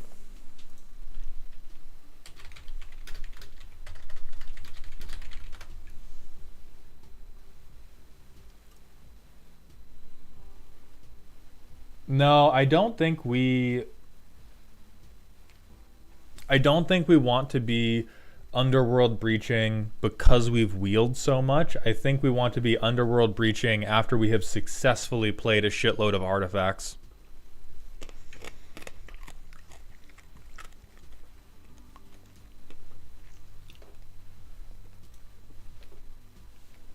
But those are the changes I would make. I think there's a lot of individual suggestions you can hem and haw over, but I think we've hit the really big ones. I like the energy. Grandpa definitely needs to shit himself, and he needs to start grabbing Cheerios by the handful if he's going to make this work as a strategy to kill his whole family instead of just annoy them.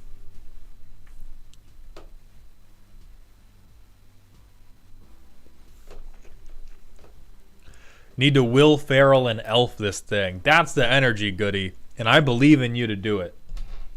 And like, again, you have the spirit. We just need to switch a couple of these around. I think Ernst Hughes, I think Inspired Tinkering is going to be too expensive. I think we want to keep the curve as low as possible, and we would rather have multiple instances of a spell like Ren's Resolve than we would have a couple instances of Inspired Tinkering. Swamp Gorblin, thank you for the Prime sub. Welcome to the dog home, my friend. I appreciate that generosity and those Bezos bucks. We're going to keep it moving to Huga's deck, which is scary. I've clearly entered my villain arc, as I'm back with another Rakdos deck designed to make everyone in my pod suffer. I'm going to be cheating the entire game, and I'm not even going to try and hide it. Stop me from cheating or deal with a turn 3 Blightsteel. Those are your options. I welcome any stupid, brutal, over-the-top things to add to my list of things to cheat out, except Eldrazi and Worldfire. Those are tired memes that don't even feel fun to drop. Listen, I don't disagree with you. I'm glad you didn't include Worldfire. I'm glad you don't have every single Eldrazi. I'm glad that we're going to get to see a little bit of specific Huga energy about it. I do think it is, I think my favorite part of looking at everybody's deck lists is getting to see the just absolute baseless internal biases people have about what is based and what is cringe. It's like a no risk version of asking somebody about Palestine. You just get to hear them say some of the absolute craziest out of left field prejudices you never would have expected them to say, and then it just comes the fuck out. But then you don't have to stop talking to them about it. And so it's just joyous. And so the idea, like, what the fuck do you have in here? Yeah. Me when Worldfire is so fucking tired. Catch this Blightsteel Colossus. It's not tired. It's a throwback. This is fucking old school kids bop, baby. Like, we got Breach the Multiverse.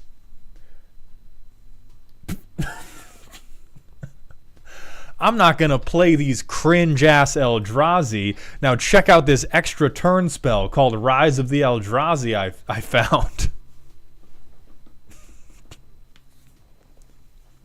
It's all arbitrary is what I'm saying.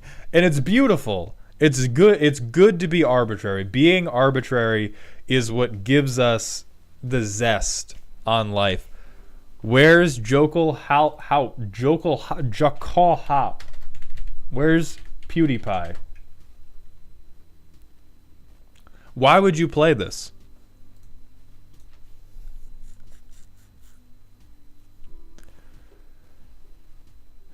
Toxic Deluge, Rite of Flame.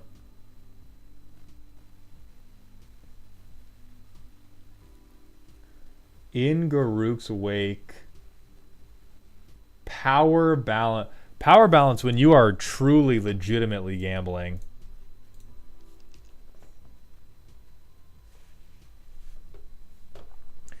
Anti-Dranith Squad. Okay. We have 5 answers for Dranith Magistrate. Beautiful. 6 pieces of ramp. Sure. Every card in our deck costs 3. Who cares? 13 ways to stack the deck. We're gambling in Vegas. It's good to know.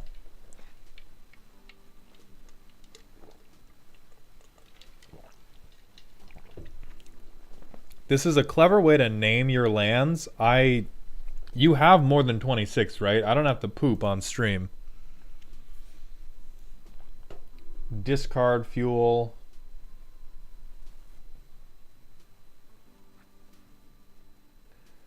This is actually a deck where I'm not terribly worried about you having discard fuel, because in my mind, you just trade whatever you drew for turn for whatever cheater bullshit you have. This is one of the only decks where I'm not going to come down that hard on you for not having card draw, because the only thing you care about doing is taking the card you drew at the beginning of the game, inserting it into an ATM at the casino, and then they give you 1 token for the Cruel Claw slot machine.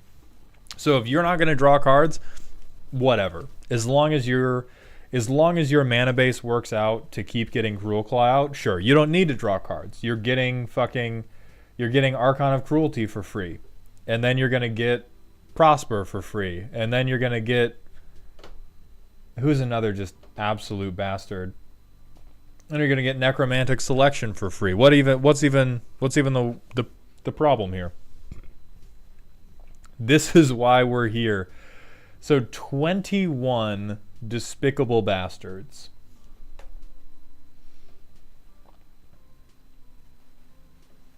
Oh my god, yeah, these are pretty gosh darn strong.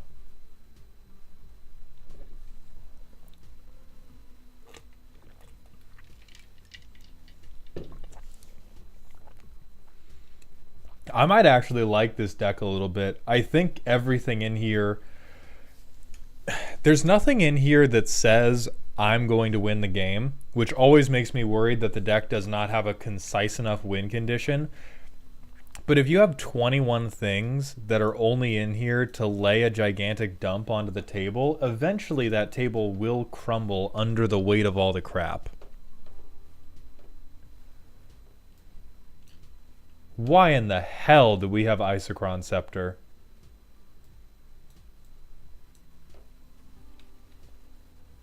I guess here it is. Fuck it. Tybalt's Trickery on the Isochron Scepter. I put a switch and a beam on my blunderbuss. Oh, never mind. Vampiric Tutor's here. Yeah, we do it on Vampiric Tutor. So... What'd we say this deck was? Scary. Okay. You know what? You said it was scary, so I'll give it to you. This is mad fucked up. This is incredibly fucked up of you. So it's turn 3, and then we go to turn 4, and look in our whole deck. I don't even. I'll discard Rakdos for an Ugin, and then I'll get Rakdos with my Reanimate. Oh, true. Yes, bullshit, Colossus. Blightsteel. Fuck Ugin. All my homies hate Planeswalkers. I was trying to be in an evil state of mind, so I went to Ugin. I mean, turn 4, we have Rakdos, Patron of Chaos. Nobody's doing this. And we have Blightsteel Colossus.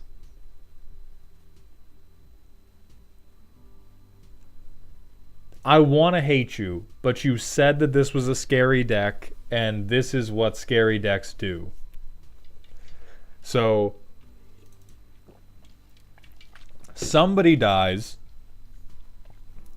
We tutor again for... I mean, who even cares, because everyone's gonna die now.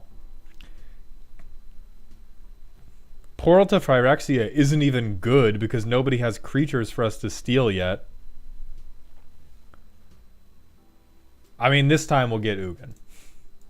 We'll discard Anger so that everything has haste.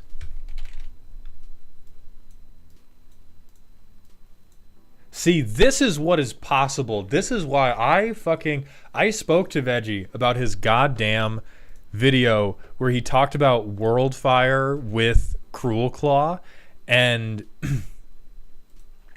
he talked about Cruel Claw with Worldfire, and he made like half of the Cruel Claw decks in the world run Worldfire, and it was just a waste of the card. This is what the deck could be. This is rat gaming. This is sneaky little rat ass dickhead gaming. Okay. So let's see what happens when we do not have Isochron Scepter Vampiric Tutor. We have to take one mulligan, but then we get to Surveil. 2, look at top 3.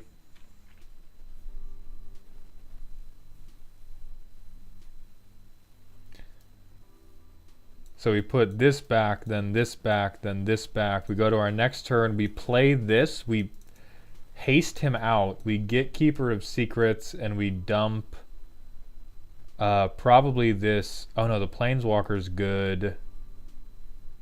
Probably this, because it's too far away from what we're trying to do.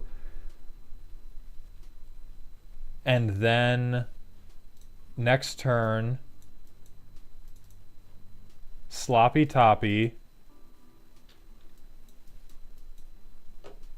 I mean, we just give him hexproof. We just keep getting away with it. Next turn. 2, 3.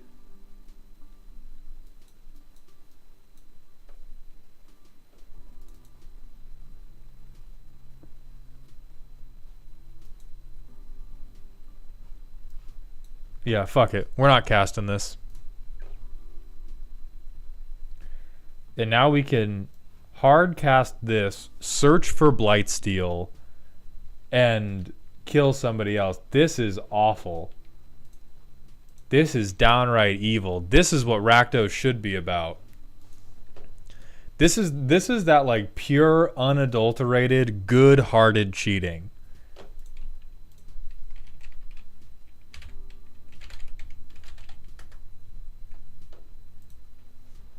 Twilight's Call.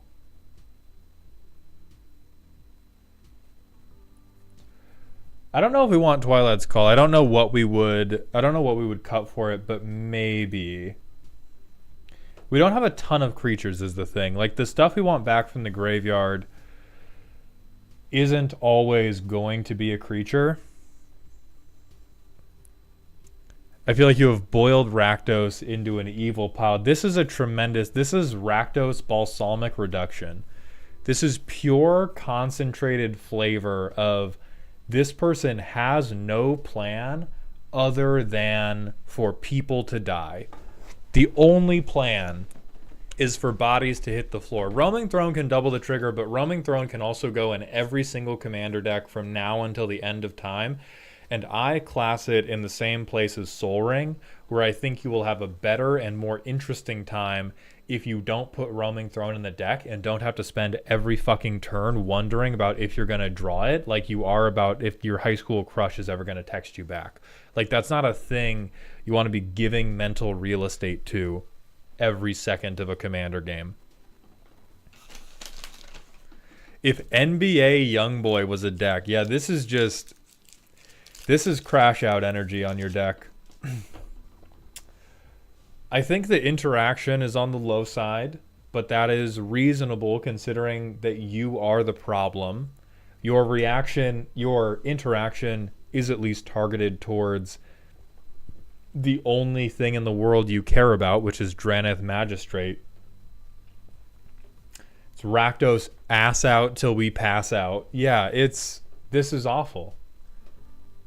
I hate you. If you hit me with this, if I was not already a blue player, playing against this deck would make me become a blue player. This would single-handedly convince me that Draneth Magistrate was a reasonable card to play. And then you would abrade him, and I would scream until I died. Call forth the Tempest.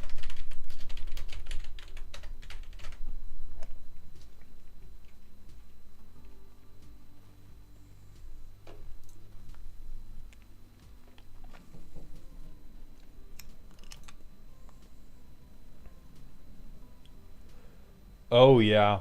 Call forth the Tempest could be very, very fucked up. Oh, yeah, Dragonox. The printer runs for near free. If you get that laser ink, bro, $1,700, my butt.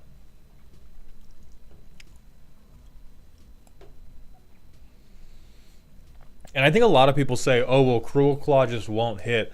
I've played at a ton of commander tables, especially at the high power table. Fucking nobody has 2 blockers turn 3. Turn 3, turn 4, nobody's double chumping you.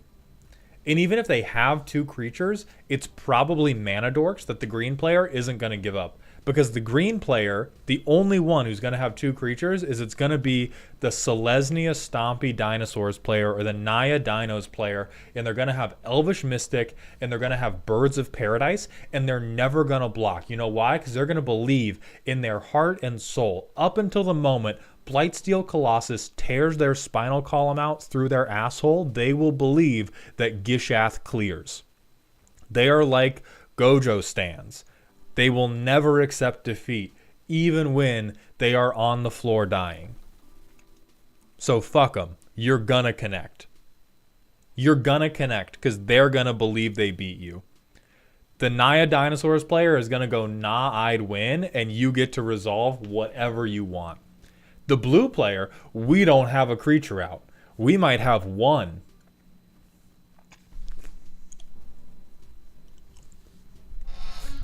Alaren, hit me with something I haven't seen yet. Also, Deliriant, Muzzled Boy, and Hectic VT, thank you for the Twitch follow. Welcome to the doghouse, my friend.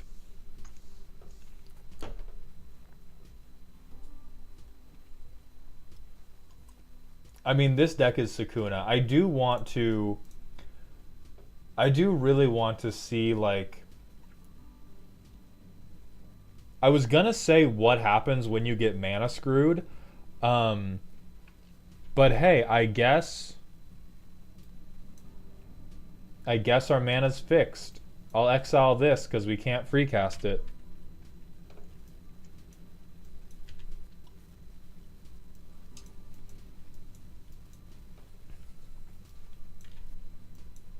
Okay, so like real quick, I might hate you. Real quick, I might hate you a little bit. Let's see what you got though.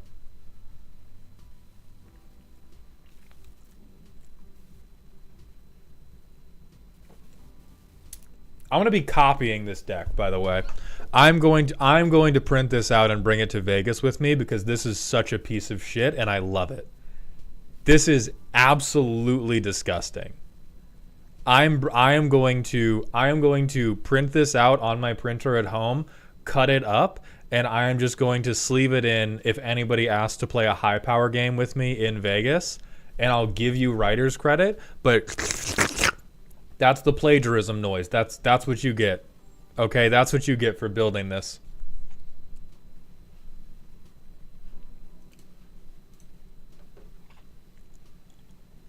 I love this. In terms of I don't even know what to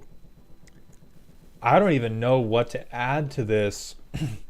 It's not a Dance with Calamity deck because everything costs $1 million. It's all a Gucci bag. On the Matrix, this is unquestionably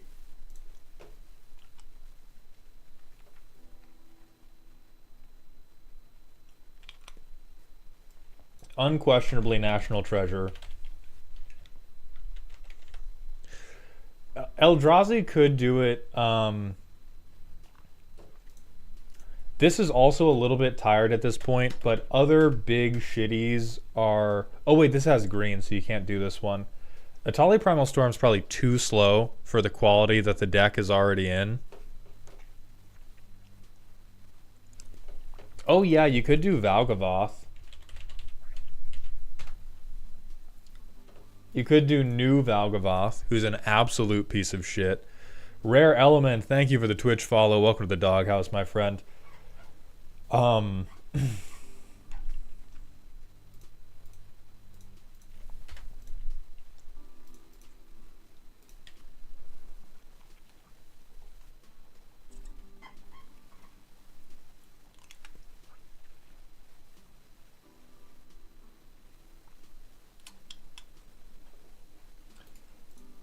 I think Avatar of Slaughter wouldn't be that bad. If you wanted to really bring the game to a quick conclusion, Avatar of Slaughter would bring it to a really fast conclusion.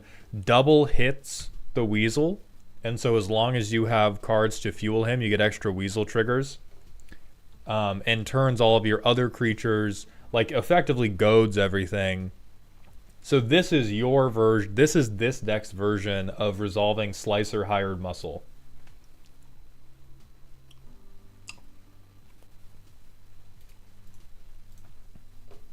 If you wanted another massive card draw thing, Baleful Force would get you a ton of cards.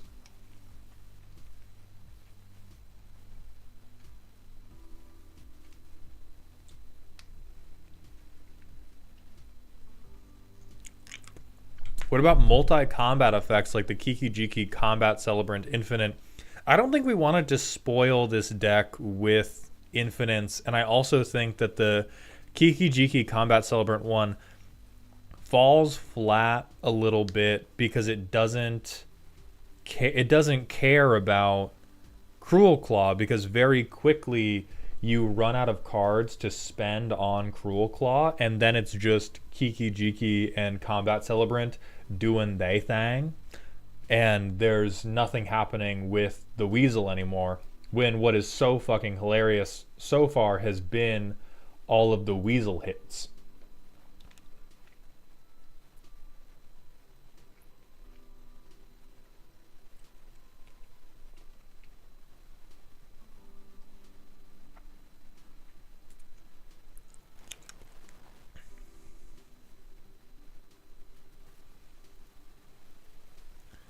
I should go through the Duskmorn set. We do have a considering section, so let me peep that. Yeah, Commander's Plate wouldn't be unreasonable, although a lot of the kill spells are going to be in black, so protection from white is good, but protection from blue and green I don't think are doing as much for you as... So yeah, maybe not. I think you actively don't want Father. I think if Father is in residence, he is hitting you with a belt. And so you can decide if that's a theme that you want. I think Atali is what you put in if you want to bring the deck down in power. Immediate yes to Lord of the Void. Alarin, thank you for gifting a community sub to Klagan. Welcome to Dog Heaven, my friend. Oh, it would make him harder to block. That is a good point.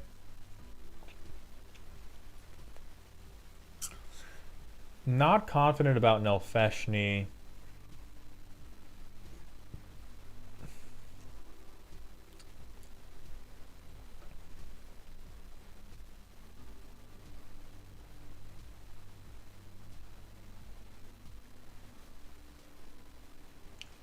I do like Fevered Suspicion. I don't think you need Praetor's Grasp. And Soulfire Eruption. Choose any number of target players. Exile the top card. Deal damage equal to that card's CMC to that permanent or player. Also not confident on this. I don't think you need to change too much. Don't run any epic spells, I don't think. And honestly, stay safe. Add Valgavoth. Consider Avatar of Slaughter. Consider Baleful Force. Consider Call Forth the Tempest. And otherwise, keep doing what you're doing. Because this is awful in the juiciest way.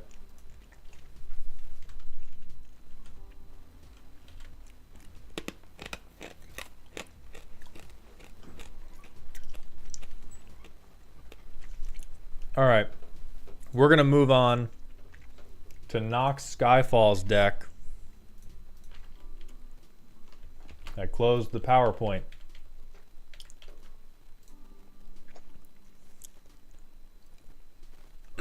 Give me Weenie Hut Jr., Laren.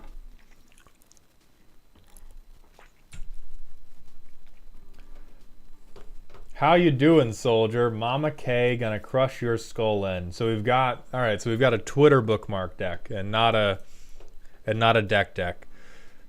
Mama K summoning an army of simps to smack face. Well, it's at least realistic. Veteran soldier, whenever this creature attacks a player, if they have the most life, make a 1/1 soldier. So these are the simps. These are the simps is as long as we're attacking the healthiest of our opponents, we get to make 3 1/1s of combat.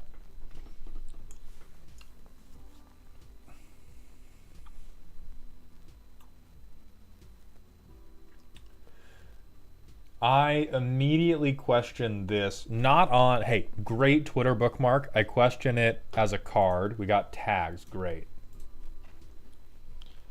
Beat the drums. We got tags, and then everybody's using metaphors. I like it when we're witty, but everyone goes, hey, if you want to understand the deck, you need to turn on the tags. And then they try to hit me with a fucking Shakespeare reference. Will somebody just write, this is my card draw? Alright, beat the drums of war. Gain life, Coward's Way Out. Give stuff haste. Possible, but I question it. Avison, sure, you're in white. Also a Twitter bookmark. Okay, bro. Okay, bro. Let's talk. Did you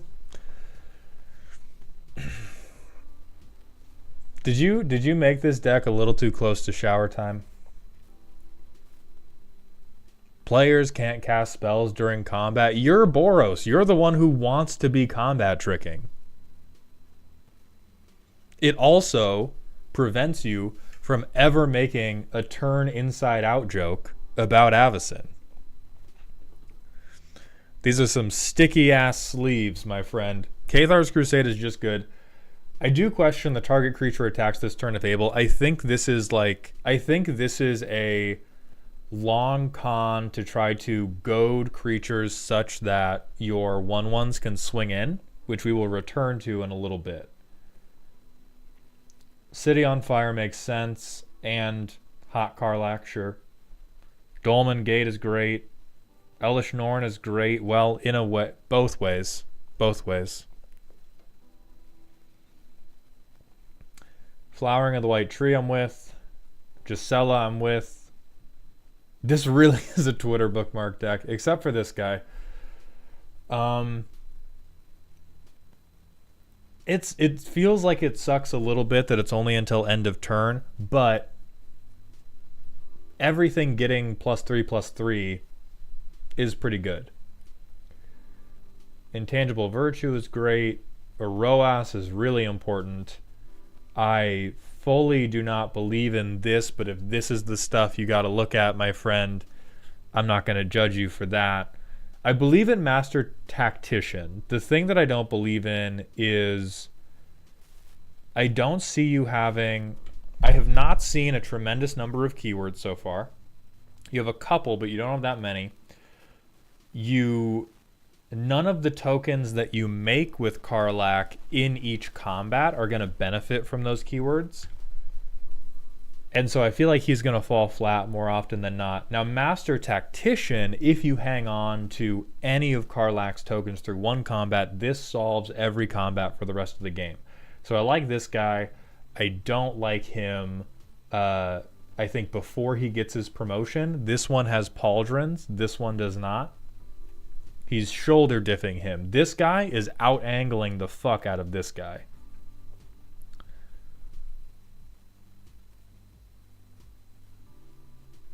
I think Victory's Herald is okay, but it's another effect that's really getting spent mostly for Karlach, and it's really expensive. Best gear for best girl. We're getting her some shoes, a hammer, a sword, and a big ol' axe. Perfect.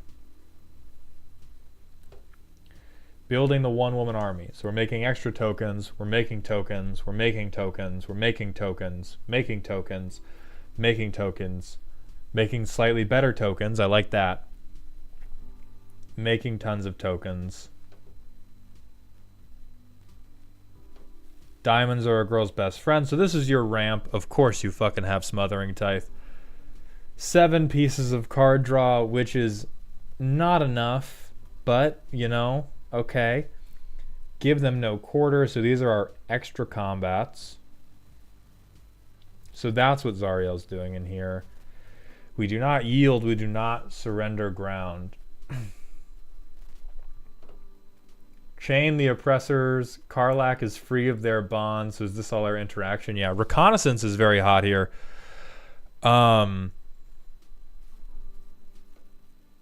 Pretty irresponsible curve for Boros, but at a casual table we can almost let this slide. My primary question is, I can understand that there is like a thematic angle to having all of the simps immediately go to their death.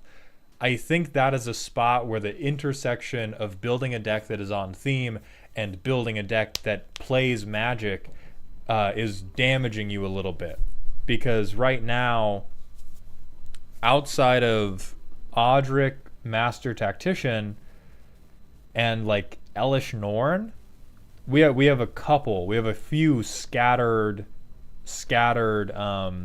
banner effects or anthem effects. But right now, like if we swing Karlach, there's a good chance you can find somebody that she's gonna live to. But if you just make a bunch of 1/1s, who fucking cares? They're going to chump block, they're going to die, and then you're left with no army. And so you need to have these guys gooning hard as fuck for Karlach. You need to have them day in, day out, gooning to her call. +1/+1, they're a little bit harder to block. They're going to deal direct damage as they come in. And we need as many versions of this effect as we can get. We need these tokens to come in and matter. Because like gaining 1 life for them, this only matters if we aren't doing damage. And we want to be doing damage. Anger, I don't think matters that much.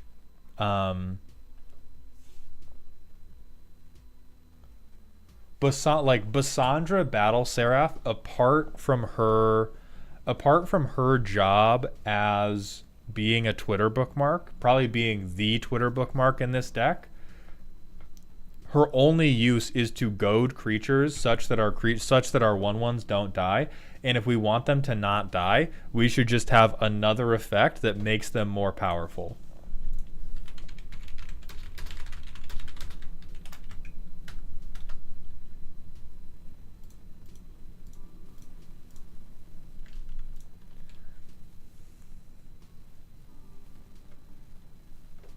Like, you could even do adaptive automaton and pick humans.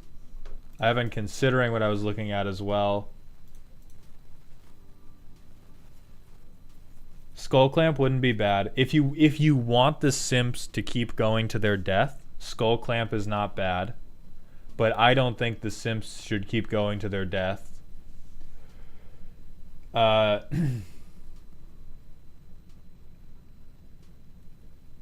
I think invasion plans could work, but is also liable to just blow you the fuck out. I would 100% do War's Toll. War's Toll is the only stacks effect that you really, really love. You want to be telling them, like, whatever, man. We're all playing at sorcery speed. We're all playing at sorcery speed. And then you probably want something like Impact Tremors on top of this.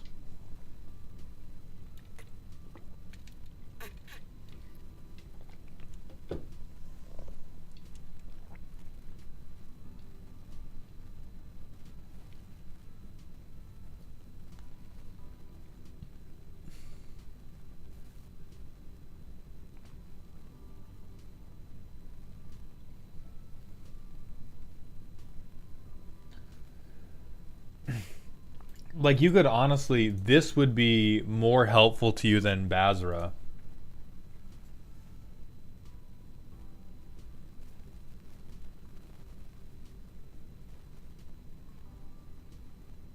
You could play Benelish Marshall. Like, you need to be... We called out War Leader's Call already, Alex Peterson. But I think in terms of making the deck functional... What needs to happen is these 1/1 soldiers need to get up over the lip of being able to trade well with your opponent's creatures, because right now they can't trade. And that's going to be what holds you back from really assembling an army of simps. Like, you're going to have too much simp churn in a deck like this. Or let's pretend that I curved out correctly and that we have Anointed Procession. And, like, let's pretend they don't hit us. So in this situation,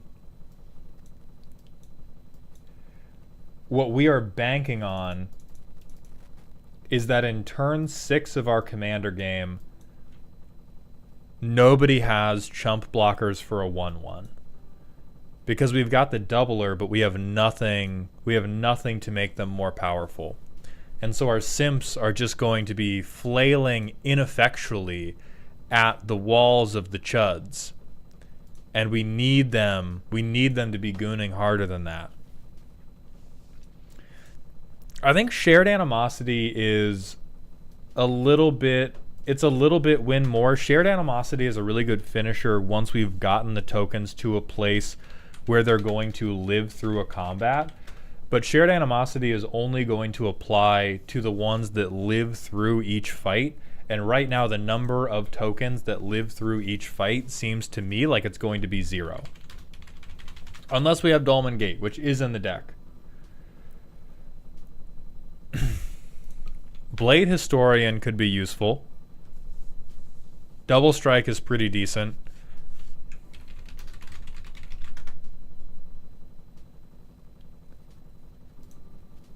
True Conviction could also do it, but it's also very, very expensive.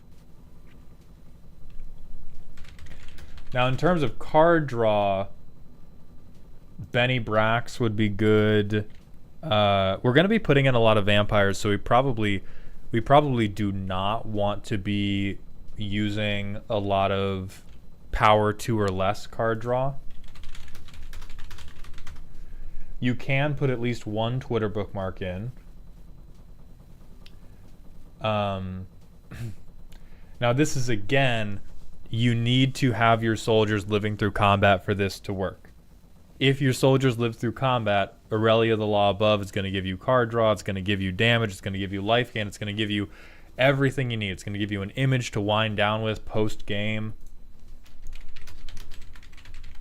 Door of Destinies?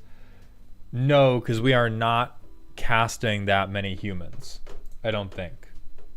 Let me back out of the playtest and check. Yeah, we have 8 humans in the deck to cast.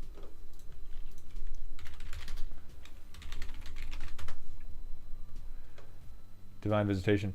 This would be good. This would be better than a doubler in every situation. This is Goon so hard you reach Nirvana. This is our simps have reached Goonvana.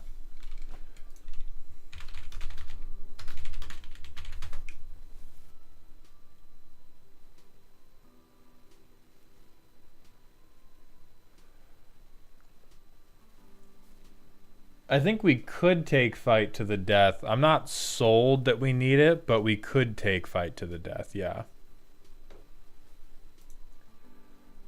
So those are the things I would change. Is right now you have a very thematic deck, and it's so thematic that the simps are all weak and can't fight.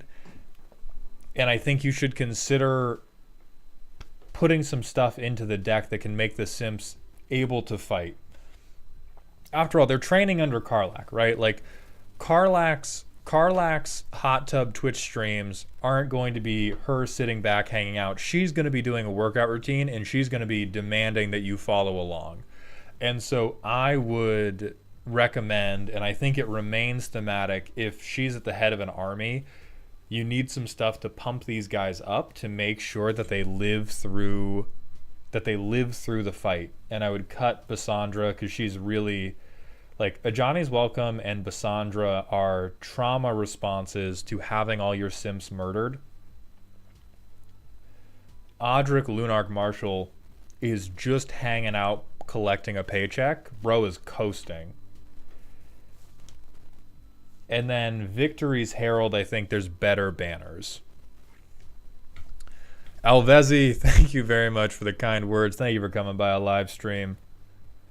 And then I also think Zorn is crazy greedy for how few ways you have to make treasures.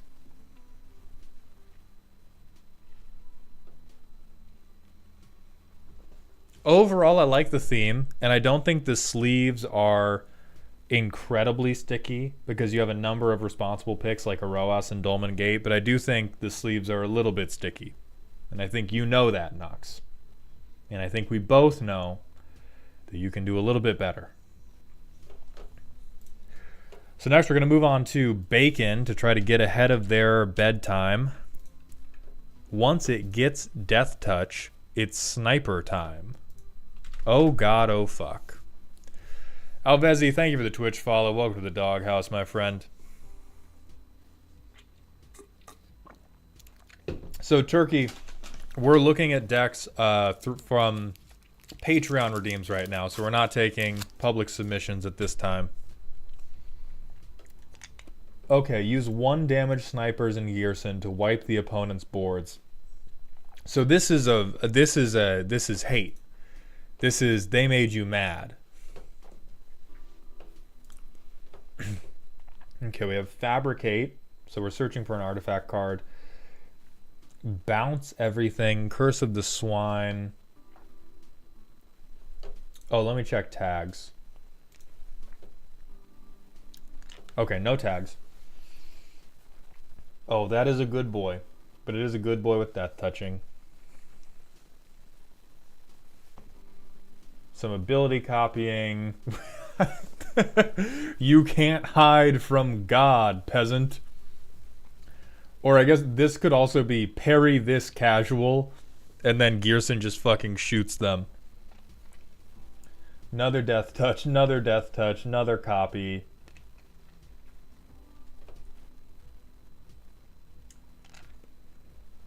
Another way to direct damage at people.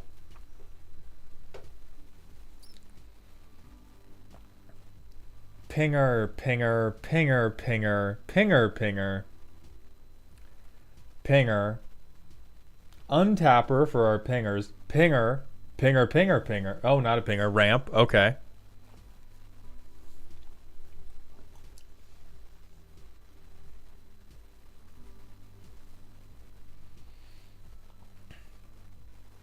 Huh? This has nothing to do. We're not even on Gearson Starn anymore. I was trying to hold it together when we were on. Hey, at least we're pinging, at least we're shooting. It's pretty heavy in the board control, but we're still working on it. And this is literally just fuck you, no creatures, eat shit. This is mono black control in an Is It trench coat. It's mono black control in a very, very cool cosplay. Are mana rocks and dorks considered ramp even though they don't find you lands? Yeah.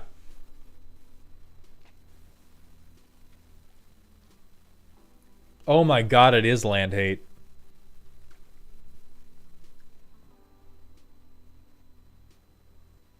Stuffy fucking doll. Okay.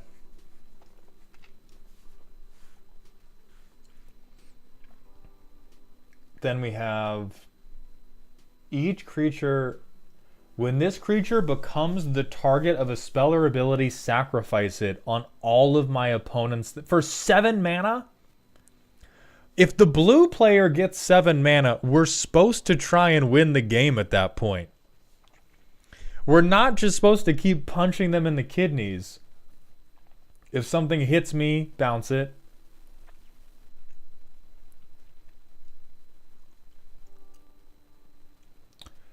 Oh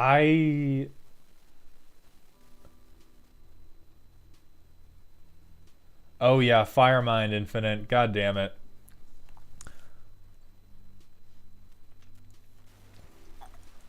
Whenever enchanted creature deals damage to a player, bounce one of their creatures. Holy fuck. And then Teferi's Ageless Insight just to get through the Niv Mizzet Infinite faster. So here's what I'm going to say. This deck is $175. As Chad already noted, you can't afford a lot of therapy for this, but what you can do is you can sell it and you can get yourself a long Swedish massage or some pretty good weed and maybe have some introspection about it. This is petty. This is petty, and it's petty specifically because I think this falls into the same trap as the Savra deck we looked at earlier, which it spends all its time making sure it accomplishes having a totally empty board and then does nothing with it. I mean, like, let's see how fast this deck could actually kill somebody.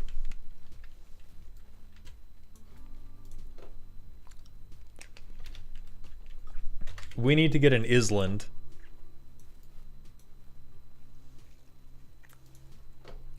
We need to get an Island turn 1.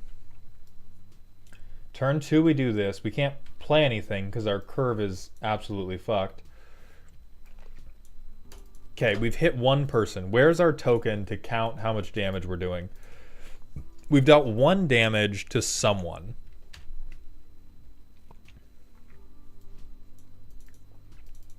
We've dealt 4 damage to someone.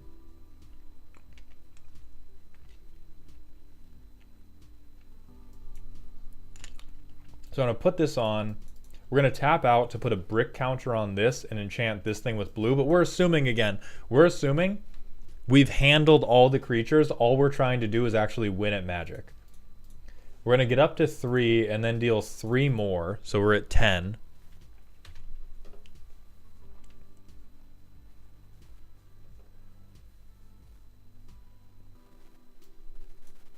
I think we get this out. But we don't have the money to equip because our curve is absolutely fucked. We're going to put another brick counter on this to equip this. Then we're going to copy it, so this deals 5. Swing it, deal 3. We're at about 18 We're halfway through someone's life total on turn 8 with single-minded devotion to murdering them.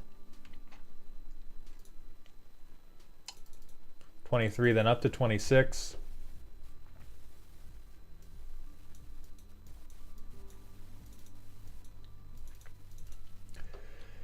So 3 times we tap. We're going to get 2 instances of 3 damage, 1 instance of 5 damage, 11 damage. Gearson Starn's pinging is not commander damage. His melee swings are commander damage, but we're not hitting. So he could get someone to 40 on turn 9 with no interaction, and we're going to have 3 lands. How many are in the deck? Okay, 35. Maybe we were just unlucky, but that's assuming. So we can kill 1 person from full if we never even look at anybody else, and we don't have to use our interaction on anything else.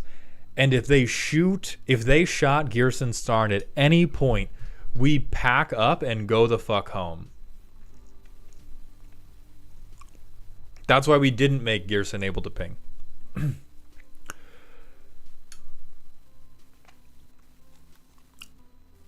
I don't know what the green players did to you, but forgiveness can help.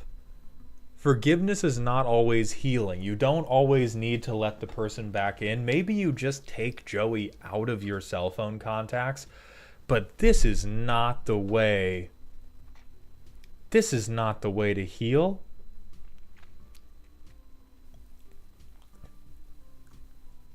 Like, I think the thing you got to think about is whether you want a game to happen or whether you want a game to not happen, because this game has a single-minded devotion to making the game not happen, and you also totally whiff against anybody that's not playing a creature deck. If you play against it's my partner's deck to respond to my Bugs Grist deck, so you are the green player that did something to them, and this is why they need to keep the board completely clear. Gotcha.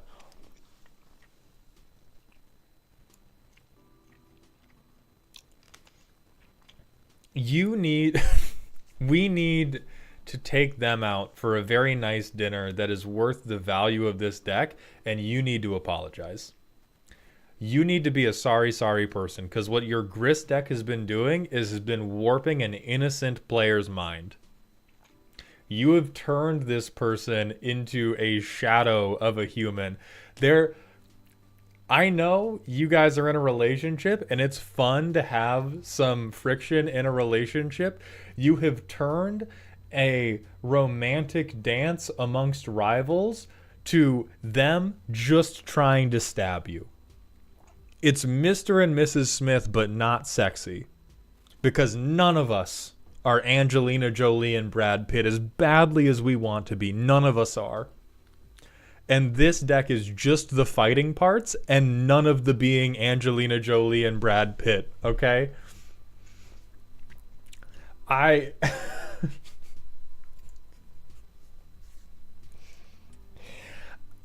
applaud that your Grist deck works so well that this is what you made them do. We have to be the change we want to see in the world. And this is evil. This is like a kid on the playground who says, my superpower is your arms fall off, to the kid who goes, my superpower is super strength. 2 words, birthing pod. Listen, you deserve it. I'm not saying you don't deserve it. I'm saying they deserve better. Not better than you in the relationship, but better than what you're bringing to them on the magic table. Okay, I don't know who your partner is, but I'm sure that before this deck, they had a life. They had dreams, they had hopes, they had things that brought them joy. And after making this deck, I think they are having nightmares about tap and untap sequences to make sure that the ants don't get them. Nobody deserves to have that in their mind. They should just be snuggled up next to you. Not worrying about how to keep the 8 million centipedes out of their bed. Think about what you're doing.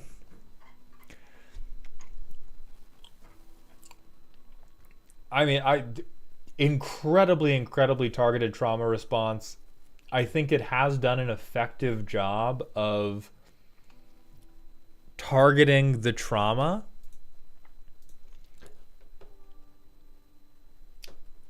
But we need to find catharsis and quick, because they're gonna kill you, man. They're gonna kill you. I promise you.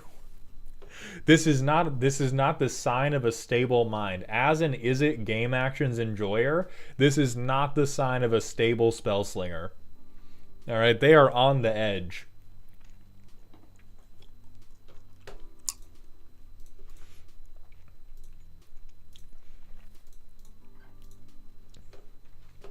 And in terms of suggestions, I would be suggesting changes to the approach of the deck as a whole rather than individual card suggestions, which limits it a little bit. Because right now, this deck is really good at making sure the board has nothing on it. And then it's really good at waiting to go infinite, or if it's totally uninterrupted, in about 9 turns we saw it can eventually kill you. And so I think, like, it's awesome in Two-Headed Giant. Yeah, it turns out in Two-Headed Giant, if one of you is playing a normal Magic deck and the other one of you is an insane serial killer, it works out okay. If one of you has the job of, hey, kill those guys, I'm gonna play Magic. Yeah, I believe you.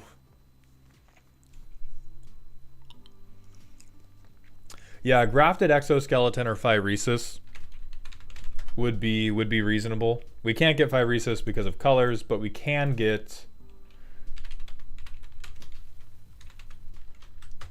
grafted exoskeleton, and this at least brings the game to a quicker close.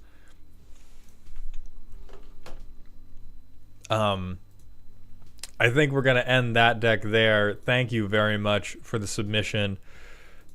We're gonna move on to T Dim's deck, which is silly and spooky.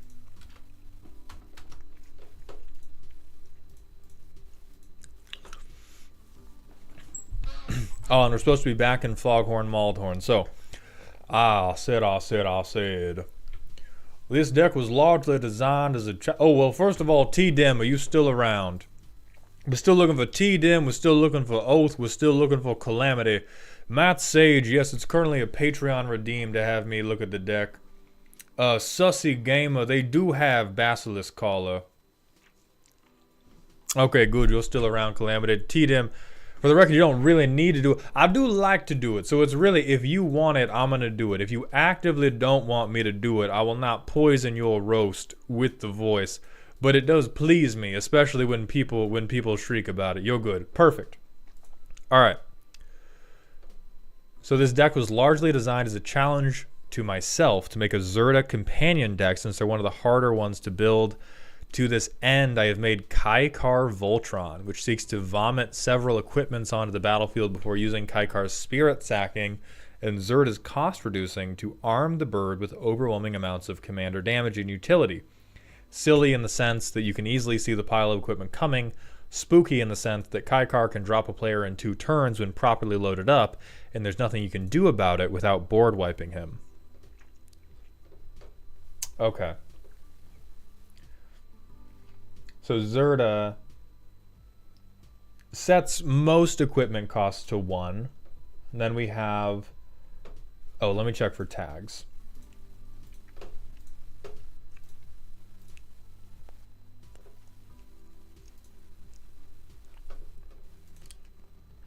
Get his ass. Okay, so we have Andril, we have Balan, we have Death Touch Lifelink, Blackblade Reforged, Bronze Plate Boar, Halvar,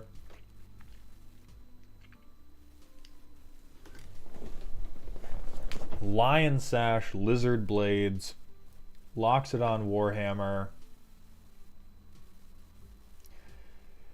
Nazgul Battle Race for some reason,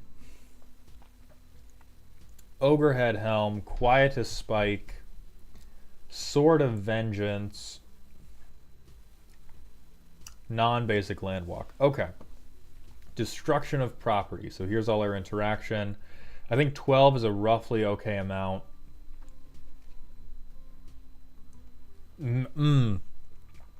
Allowing people to pay for their counterspells in Commander is really too charitable by half, though. Because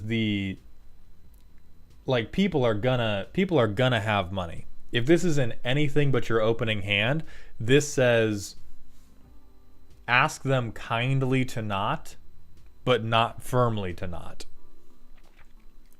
So this just says, for 2 mana, ask nicely, if I did not have this in my opening hand.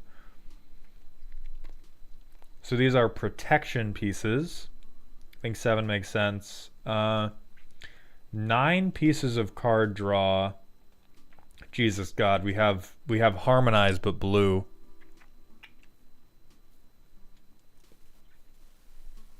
Mask of Memory, Robe of the Archmagi. All these repeatable ones I do like a lot more. Lots of tutors, which is Voltron's bread and butter. Lot of mana dorks. Let's see how it plays. So we want to be Voltroning out Kaikar.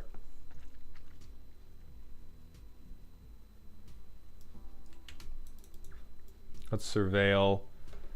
I think we will need that. So that's our turn 2. Let's get Mind Stone. Let's scry 1. No, we'll probably need to tutor at least one more time.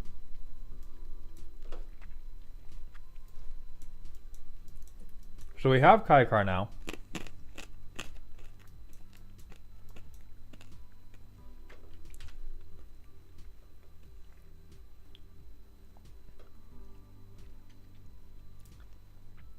We can Mask of Memory.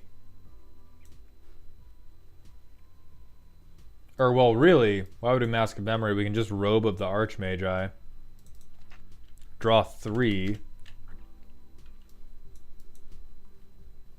And then I think we're tapped out right now. So for discarding, I'll get rid of this dork. And then that's all I need to get rid of.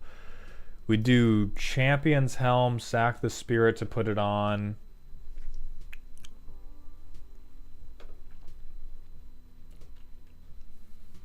And we're still only dealing 3 damage right now. We can get them double striking.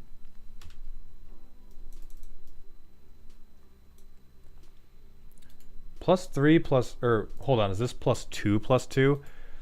It is not the worst thing in the world, but it's not nearly as good as something like Blackblade Reforged. I mean, Domino Dumb, my apprehension right now is that the deck does not seem to be reaching its crash out phase. It seems to be reaching a relatively good defensive phase, but we're dealing about 10 damage a hit right now, which still puts us at 3 to lethal. So if we equip this and get it up to a 7/7, now we're at 14, which is 2 to lethal, which is much better.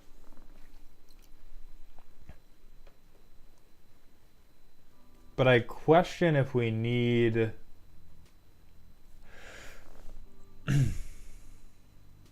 Oh, right, we had a tutor the whole time. True.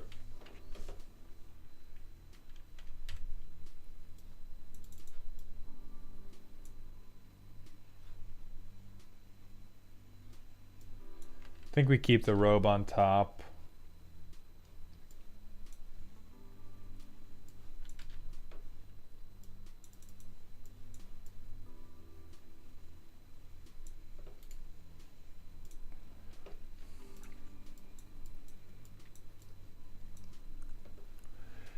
Yeah, that's the point that I'm working towards in my head is that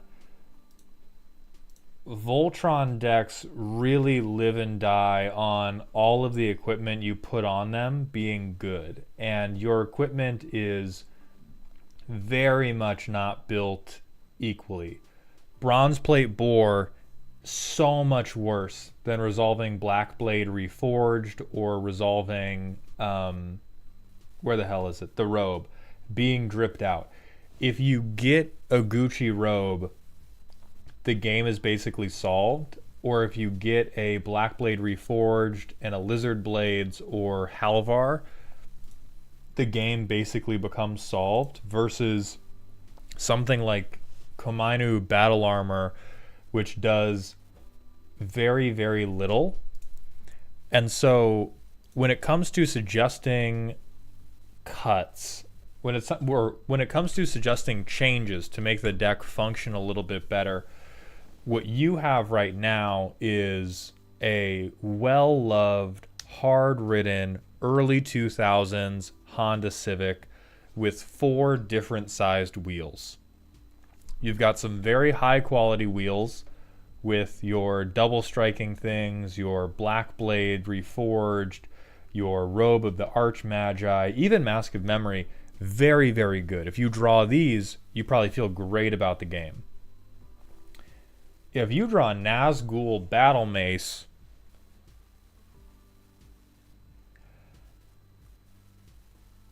maybe you get an extra land out of it.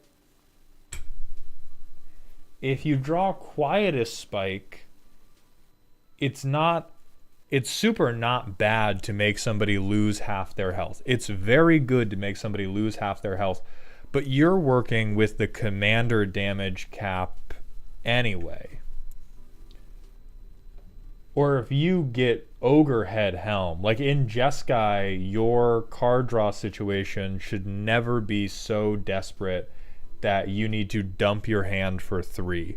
Or if you were ever in a position that you wanted to dump your hand for 3, you should just have a wheel in here in the first place. And so what I would suggest is a lot of these bad equipments could be changed into other pieces of interaction or card draw to help you get the good game plan online sooner. Some of this stuff is admittedly from a Boros version of the deck, which is why Ogrehead Helm. Right, so some of this stuff was before you were saved. Some of this stuff, they found you in the forest, you didn't speak English, you had been eating your own poop for years, and you didn't know how to act in polite society. And so the test that I would do is I would look through them and go, well, if I could have this card, or if I could have a frantic search to try to, on a mana neutral basis, get to a better equipment, would I frantic search? And if you would, I would probably cut it. And I would probably look for something that can do something that will either tutor for the good equipments, something that will protect your commander. Please get a real counterspell. I am begging you. I am begging you. I know they might feel unfair. I swear it's not. You don't need to let them. You don't need to give them a choice. You don't need to give the green players an out. They're not going to give you one. They're not going to say, hey, I'm swinging this 25-25 at you, but if you pay 3, I won't. Just stop them. They deserve it. No More Lies is there because I pulled it. Women in lakes giving people swords is not the basis for a system of government. I can only say this so many times. It's in there because it was in a pack is not a justification for why it's in your commander deck. It can be a justification for why it's in the first draft, but after the first draft, if we look at it and go, this isn't very effective, we should probably put in something effective, the response can't be a lady in a lake handed it to me. It's nothing. It's the fucking air. We can't let these watery tarts declare what is or isn't in our deck. Dog, I've literally never drawn it. Here's that, and that's why I'm here to help you. I know for you that it doesn't work. It's not that it's impossible to work. It's that in Commander, you have so many things that, like, this is a two-pipped. It's a white and a blue to potentially counter a spell. If we are talking about it on a premise of the deck being effective, this is a white and a blue. Counters, it's conditional, can't be countered. This is a blue and a blue. Same number of total pip requirements to just say, no, you cannot.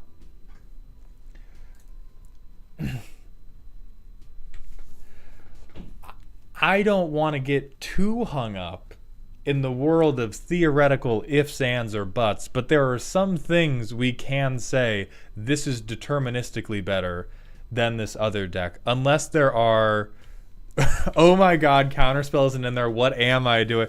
Right, like if you had Counterspell in there, I'm like, okay, this is the third order, maybe you're doing it to prevent the reanimation player or the Golgari player from getting it back. But we gotta have the foundation. So if what you do is you cut Ogrehead Helm and then you put Counterspell on the front lines and No More Lies is in there on the back lines, I will let you cook until you draw it and they pay the 3, and then you tweet at me, I don't have Twitter, that in fact you didn't need it. But for now, please, please. Matty Cat 05, thank you for the Twitch follow. Welcome to the doghouse, my friend.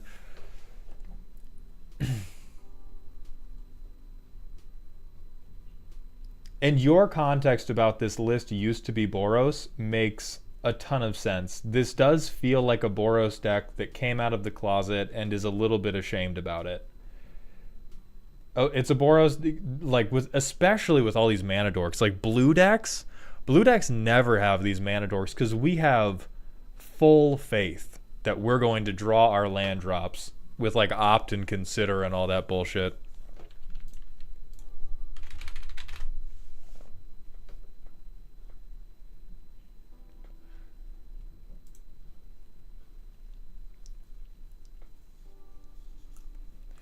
You could do Sunforger. I question it because we don't have a lot of red or white instants.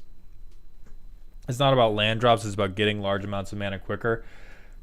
It didn't seem to be helping that much in the playtests. Like, your equip costs generally seemed pretty covered, and you never really had the, it does, I promise. All right. I'll believe you. Liar.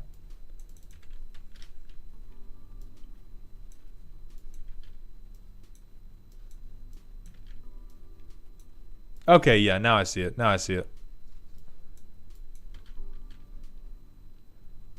So now we go... Oh, what you do need, what there is no reason to not have, is this. Especially if you want to be, like, jump scaring people. Doesn't work. Why not?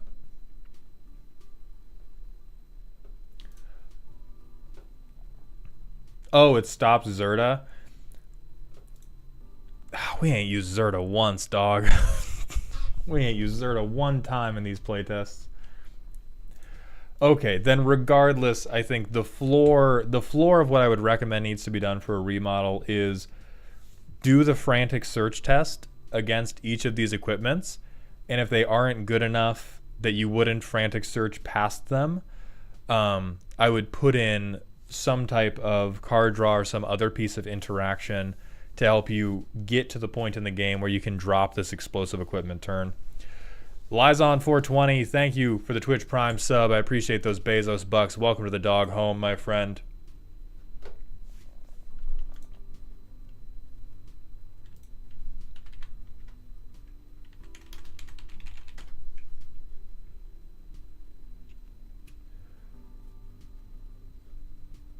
I think this would work, although most of the equipments in here have their equipment costs covered, or they're going to get cut.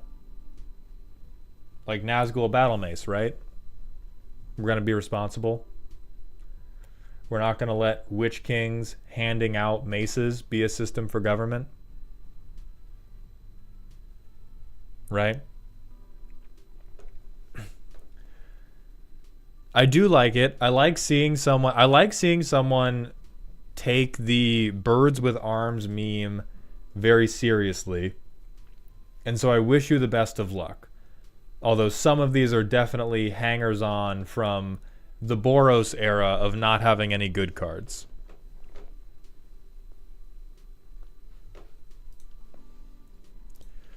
We're going to move on to Calamity's deck because they also have to get to bed. I just wanted to play with my assassins, but also Big Silly Illusion is funny. Fucking goddamn Chromat. My favorite assassin, the giant sea monster. Okay, so we have 18 creatures. And I'm assuming this is the entire Assassin's Creed set being carried in a little booster box under Chromat's arms.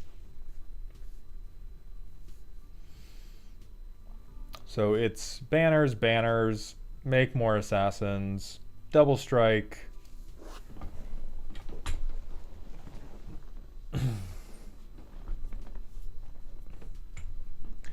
What in the hell is this for? Hold on, let me check tags. Excellent. Okay, Cover of Darkness is good. Leyline of the Guild Pact is insane, but I guess you need to fix your mana somehow.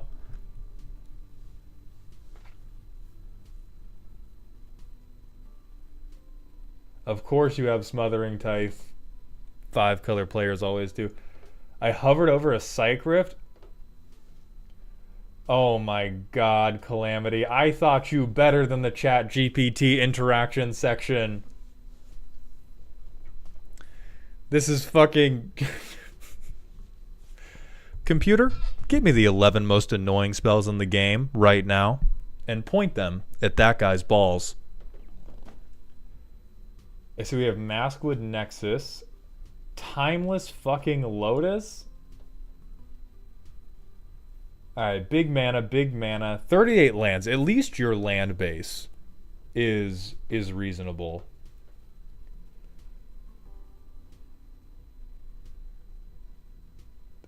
The Outlaws thing I get, Savage Ventmaw is lost.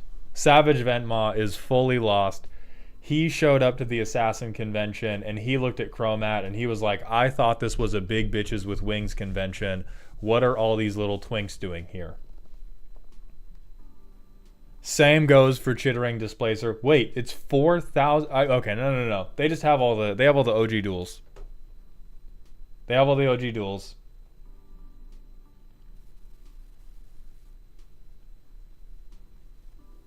This at least gives an extra. Oh my fucking. This is just the chain combats, huh?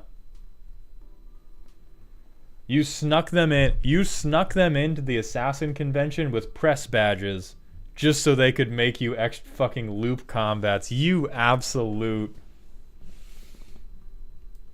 Uh-huh.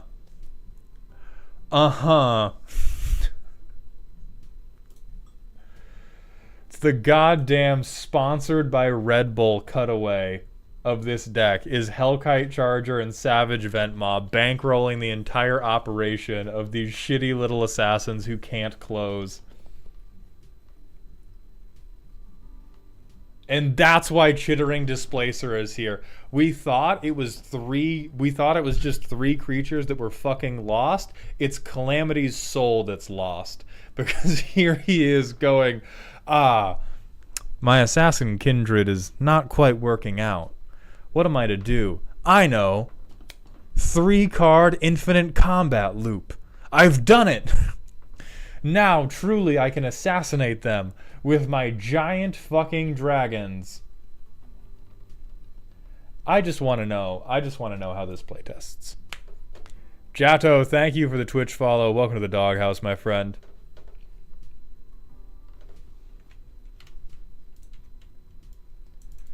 I don't give a fuck. Oh, and demonic tutor? Yeah, alright. Alright. Hey, guess what? We're tutoring for this fucking planes.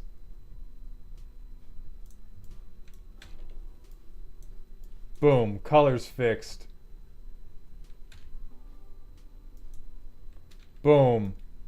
Boom. Colors fixed as fuck. Timeless Lotus, turn 5.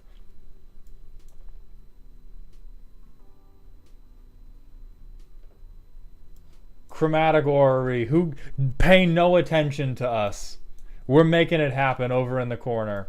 Soul Ring, we have shit so much mana. We have Chromat for just this.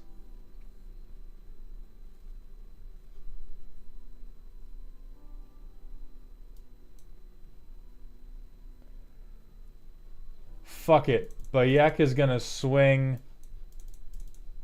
Our goat Bayek is gonna swing for like 15 with double strike.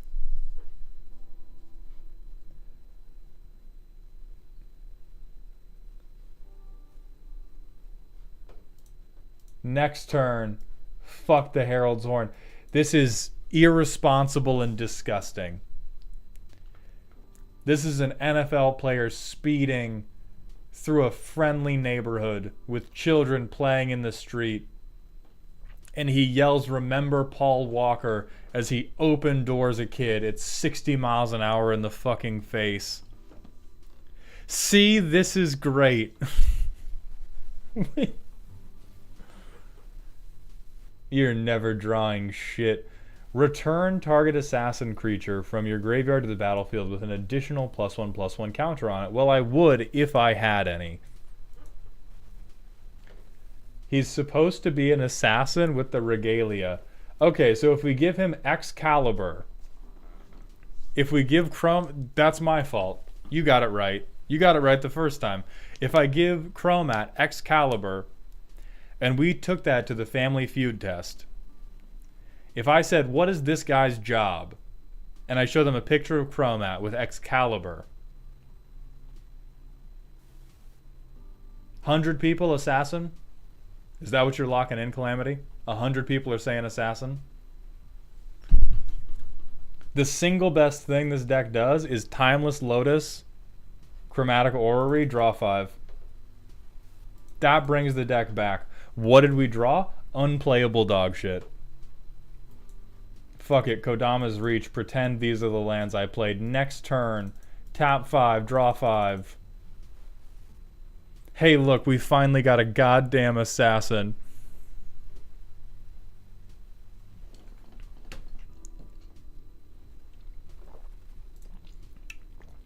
Do you at least have Assassin's Regalia in here?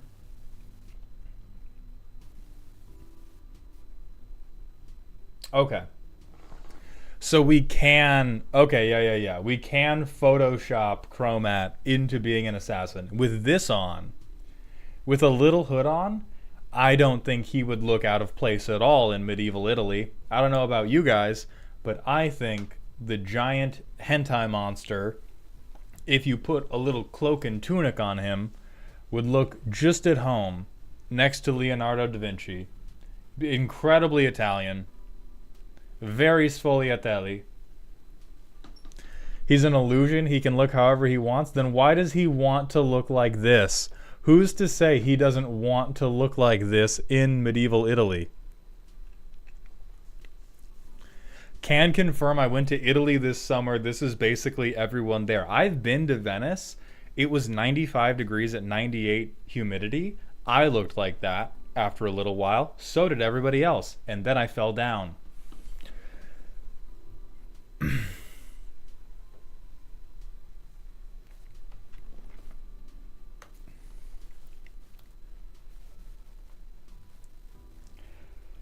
Calamity, I think this is tough. I think this is a very good Paddington Bear Photoshop meme that you have forced into being an EDH deck with mountains of flex tape. I would love to play against it, Please tell me you are not inflicting this on Gen Pop. I'm pretty sure it's illegal to make other people play against that and be like, hold on. Wait, my Chromat. I haven't drawn the card to make Chromat an assassin yet, so I'm gonna Psych Rift you all really quickly. Just wait. Do you pay the 2 for Swords to, or do you pay the 2 for Smothering Tithe? Cool. Thank you. I'll make a treasure. Oh, you're gonna kill me? What? Hold on. Teferi's Protection. Teferi's Protection. Sorry, Chromat is only a 9/9. I haven't given him a shoulder-mounted rocket launcher to go around with his Assassin's Creed regalia yet. So just wait for a second. Oh, I will Heroic Intervention too. That's my fault. Hold on. Just wait. Just let me. I just gotta cook. Okay, now he's a 30/30. I need the hood, okay? You need the noose, is what you need, Calamity.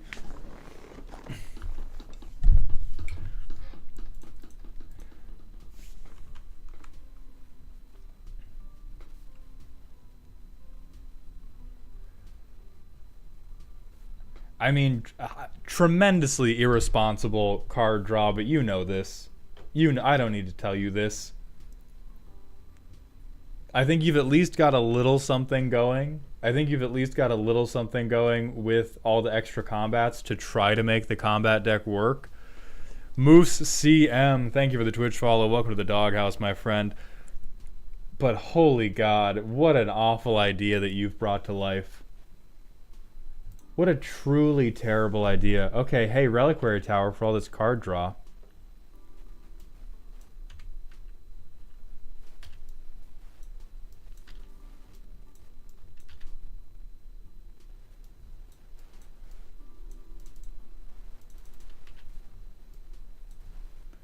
Damn, bro.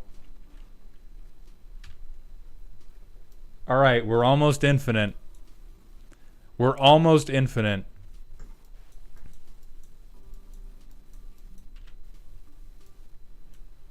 Let's hang out for a while, though. Hey, we'll cycle. Cycling's free, right? Calamity, it's been 10 turns. Calamity, it's been 10 turns, buddy. Talk to me, buddy. Turn 12. Who cares? There we go. 13 turns in. We've gone infinite and gotten ourselves put on a list for the FBI and taken off every contact list that we were a part of.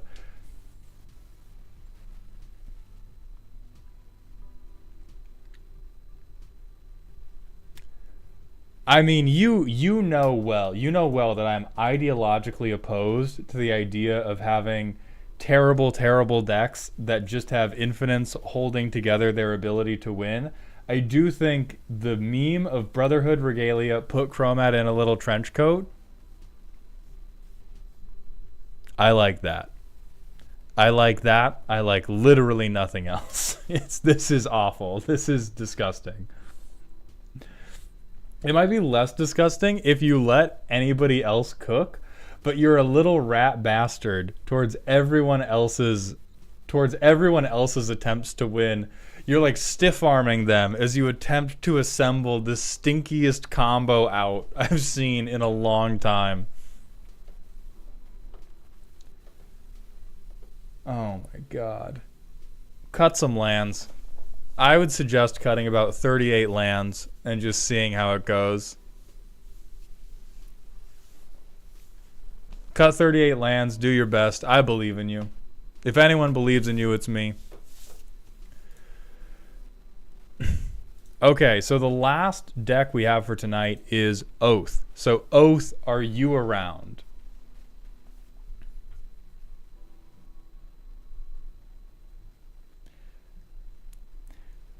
Perfect. They're trying to do a funny thing. He's allowed to play nasty pushed cards. See, what I am accusing him of is the funny thing has nothing to do with how the deck is able to contribute to a game of Magic the Gathering. The funny thing happens entirely in parallel and separately from, oh, by the way, Puff the crack-making dragon made some crack, and Puff the crack-snorting dragon snorted that crack, and now you die to the dragons eating your butt. And also I put Chromat in a little hoodie. It almost saves it. It's close. It's very Paddington Bear. Alright, so let's move to Oath's commander deck. Power level is silly.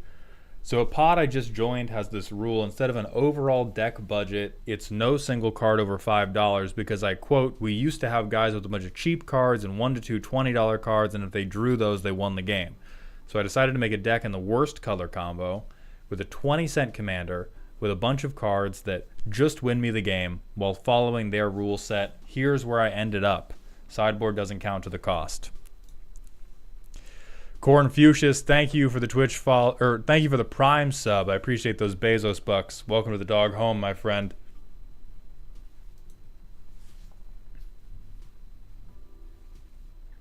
I think it's funny, and that's what counts. That is what counts. And you can laugh all the way home as I screech at you from afar. New to both MTG and deck building. Yes, 27 land. In practice, I haven't had mana problems. Very quickly, what is the mulligan rule at your pod? If you haven't had mana problems, what are the mulligan rules at your pod? Tell me right now. Don't tell me how many you take. Tell me what the rule is to stop you from taking more. Minnesota mulligan.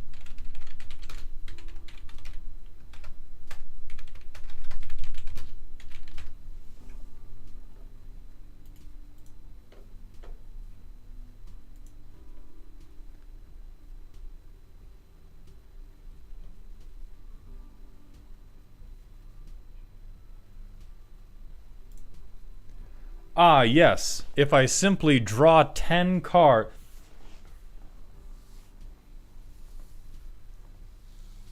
Okay. I'm fine.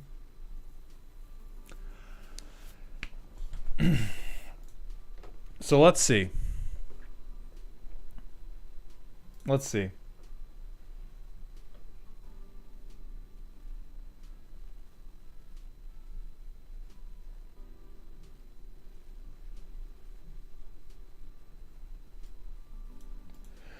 I think so this is in the context of very heavy budget. And the reason I really dislike really heavy budget, which is a reason that some people do like really heavy budget, is that playing in one of these pods is essentially like running into a previously uncontacted population. When you step into a pod that is using a budget rule, it's usually because it's a low information setting. You have stepped into rural Minnesota and run into some mountain folk that have never seen a city. They don't know what a car is. And it's your job to find out what religion they have made based off seeing Amazon delivery planes go overhead or FedEx or whatever the fuck. And so the primer's saying, play commander, cast a board wipe or two, and coast until I hit Felidar Sovereign, which just wins me the game instantly, is so fucking foul. Like, we need to save these people. Those city folk called me Popper. I didn't appreciate that too much. You're playing a very bad commander, but I think you know that. And we're on hangout duty until we play the card that says I win the game with 27 lands. We have 2 idiots and we have no pans to cook food for them. Like, we need to get FEMA involved. Let's see. How in the fuck do you have 4 lands and fixing it? Okay. Maybe the Minnesota Amazon cult is the truth. I won't question it. We're going to get a mountain. We saw a plains first, so I'm getting a plains first. I'm fine.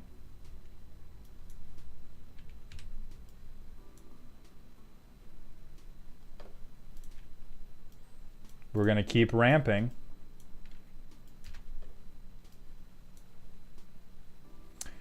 We're gonna play Stuffy Doll to stiff arm some people. Okay.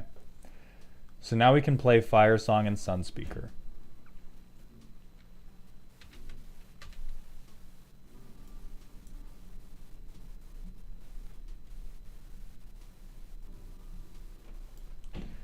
I'm going to play Jaya, and I'm going to discard some of these things.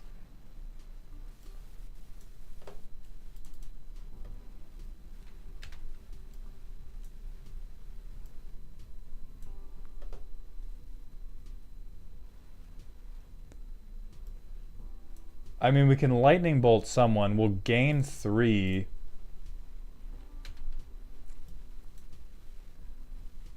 And then just truly chilling.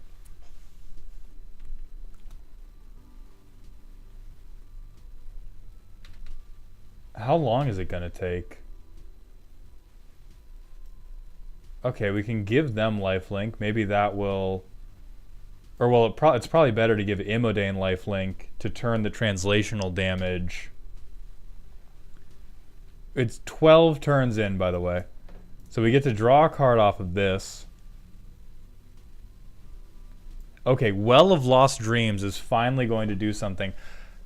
I have no idea how you didn't have mana problems. The problems were everywhere else. I think we had the ability to deal a sum total of like 20 damage.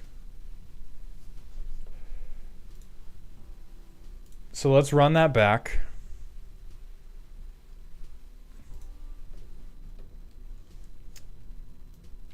Okay.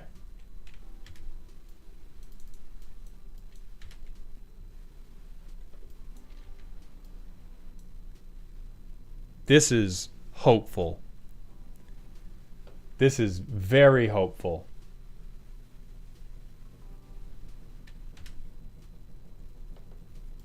Okay, we'll cycle. Still didn't hit a land.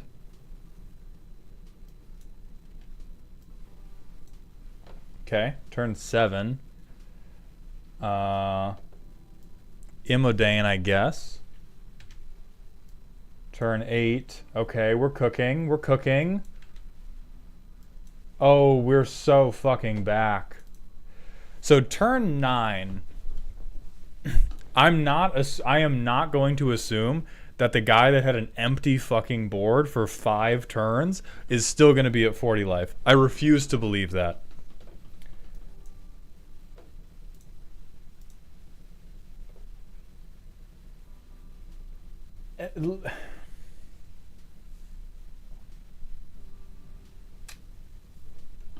Here's a very important disclaimer that we have to make. It is literally impossible to judge this deck. All we can judge through this deck is the playgroup that Oath plays with. It seems like this was built as some kind of like vengeance plot against them to show them how wrong they are about their $5 rule. And I think that's up there with vengeance plots such as giving them a bunch of blowjobs so they're lightheaded all the time. You may want to take that up as your way to really show them who the boss is. You at least have a fair number of rocks.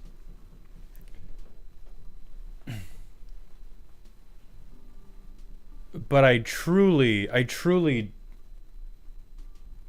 because the thing is, we've done in our Discord, we've done a $100 deck tournament. So I know what budget decks are capable of. I know what budget decks are capable of even when they don't have tremendously expensive individual cards. And so what this tells what like so we have 14 pieces of removal. The God's worst mana base. Some ways to gain life. On theme, yes, these cards are... Well, no, it's not on theme because some of these cards are good. That breaks with the theme pretty heavily. These are like the best cards you have in the deck. So this is kind of... You would call this perpendicular to what your deck's doing. Weird rocks I found. Touch cardboard. And then just a ton of board wipes. Yeah, like the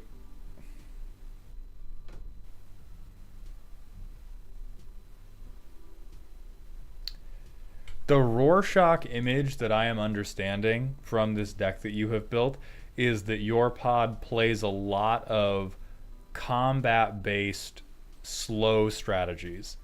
And so you're able to compete by just waiting, and if you can board wipe twice in a game, you're probably fine. And I'm going to call the president about this, and I'm going to get some disaster relief funding headed your way, because we need to teach you guys how to read, and we need to teach you guys how to use Skyfall. Because if this is where the budget limitations are holding everyone to, it's sort of like saying that the budget limitation is what's working for that play group is like a happy couple going to a dysfunctional couple that's in couples therapy and saying, why don't you guys just try a chore wheel, when like the thing is, you love each other and are working in good faith. The dysfunctional couple doesn't. I think the only thing holding together this budget meta is that nobody's trying to win. It seems it's based entirely on the premise of everybody deep down at your table wants to hang out. I wonder how this fares versus the Merfolk Precon. It would be like if Junji Ito wrote The Little Mermaid. If you put this up against a budget Merfolk deck, it's going to look like, yeah, most modern precons would tear this meta in half. I stole this mana base from EDH. They didn't get the whole thing. You stole this mana base from EDH and you only made it away with 75% of the get. Junji Ito is wholesome, and a lot of his art is creepy as fuck. So if he was going to make art about The Little Mermaid, it would probably be pretty goddamn creepy.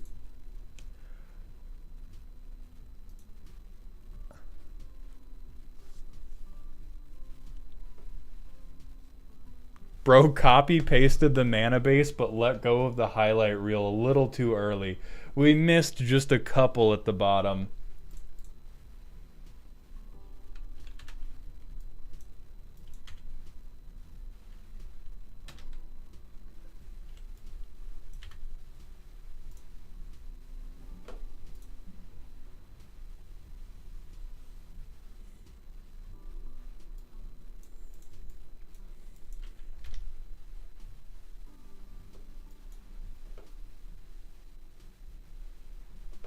Oh, I guess maybe we'll say, okay, so that one will do it. Yeah, fuck it. Fuck this hand. Give me my land drops.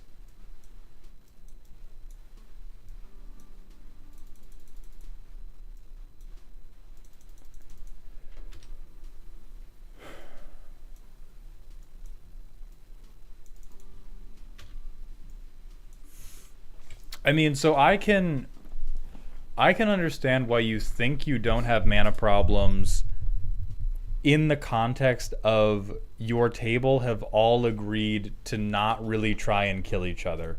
You guys are like old Roman gladiators who know that it's just business and you're all pulling your punches. And so In that context, yes, this makes sense. If you're in a table where you can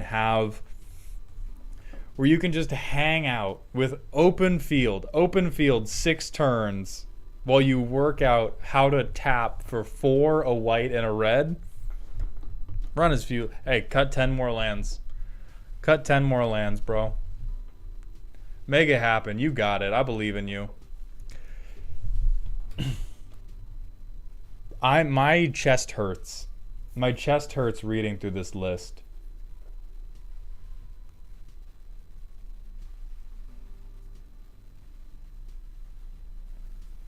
Because, like, the thing is, you break the... I think you fully break the meta of your table if you just invest more heavily in card cycling and play Felidar Sovereign as fast as possible.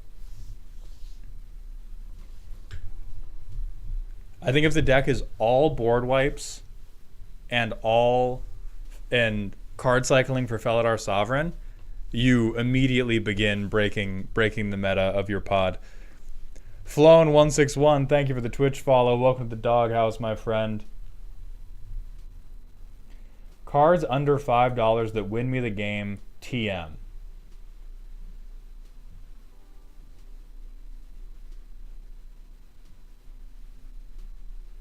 Brother is just lying. So for context, I won my last game with a Blasphemous Act on turn 11, hitting 2 token decks and went up to 306 life. Play Felidar next turn. So yeah, you're right.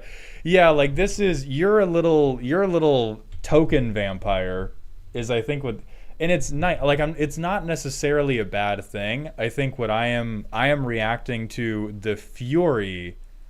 I do. I actually do believe that a single Pinnacle Monk can win the game at this table. So it's more of I'm reacting to the fury of there's truly nothing that is criticizable about this deck because this deck only exists within the context of the like tight low information pods you're currently playing in. Because all the things that I could say about how we would make this deck better in general don't relate to the meaningful context of the deck, which is 3 things need to happen. I need to play Firesong and Sunspeaker, I need to play a single board wipe, and then I need to play Felidar Sovereign, and then I let my nuts hang. That is all the deck has to do, and the only thing I can add in any good faith to that is, hey, have you heard of Thrill of Possibility? Under $5. And you just replace like half of this shit. Right, Thrill is in the deck, but I mean like you would just look for every single version of anything that said draw and discard, like Cathartic Reunion, Bitter something, Bitter Reunion, Tormenting Voice, Demand Answers, just like over and over and over. Yeah, like this is a combo deck. This is a combo deck that desperately wants to pretend that it has a nice life with its family out on a farm, and it plays a calm, relaxed, mid-range game, but it has the goose that is laying the golden egg hanging out back. If I get into the next roast, I do own decks not for this pod, but this reaction is about what I wanted expected. I'm aware of the existence of Reservoir, but yeah, I think this is a very good proof of concept of why, like this Comic Sans thing, this deck is a beautiful proof of concept of why this is a ridiculous statement. So if your assignment when you did this was I want to undermine their belief that decks are just based around $20 cards, you have done that, and you get tremendous props for that, because this is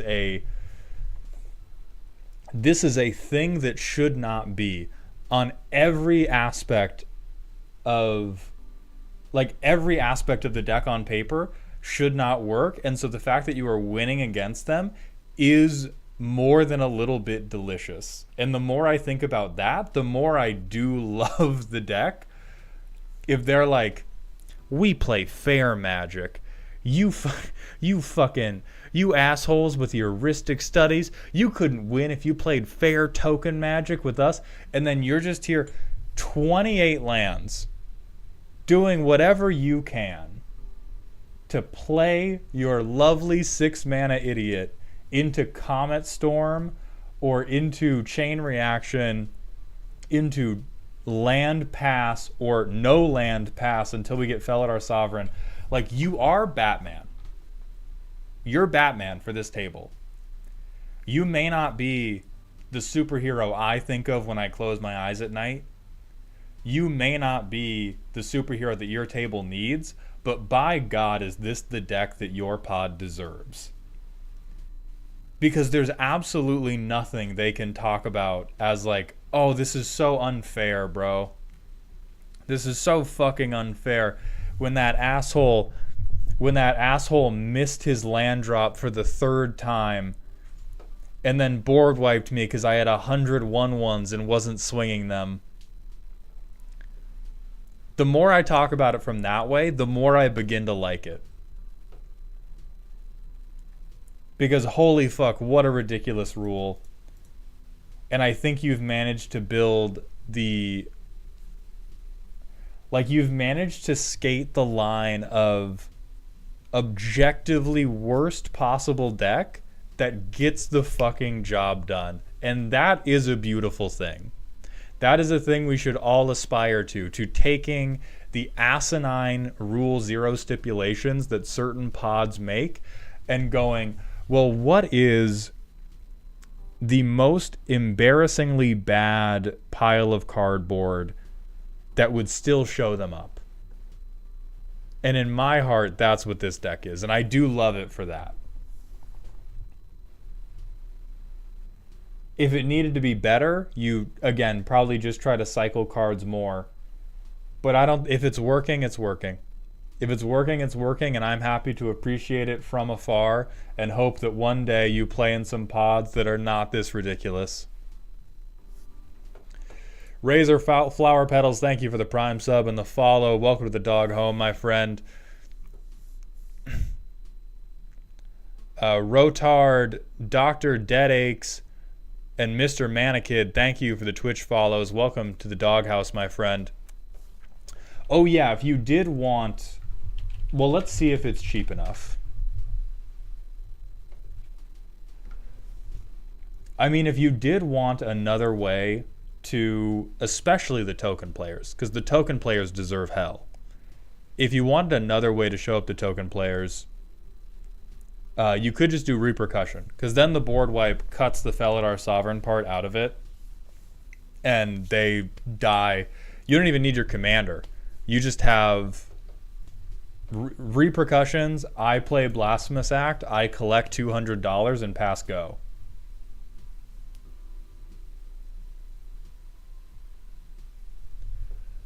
Wood and Rock AOE, thank you for the Twitch follow. Welcome to the doghouse, my friend. So, in terms of...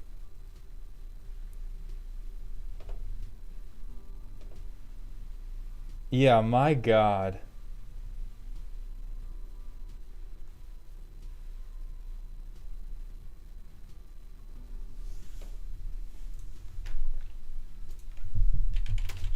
Rem Carlos.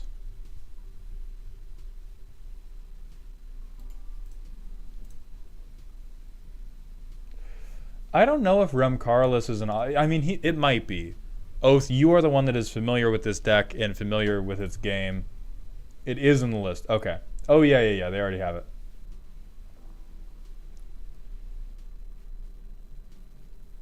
I do like Well of Lost Dreams. I think that's a relatively clever pickup.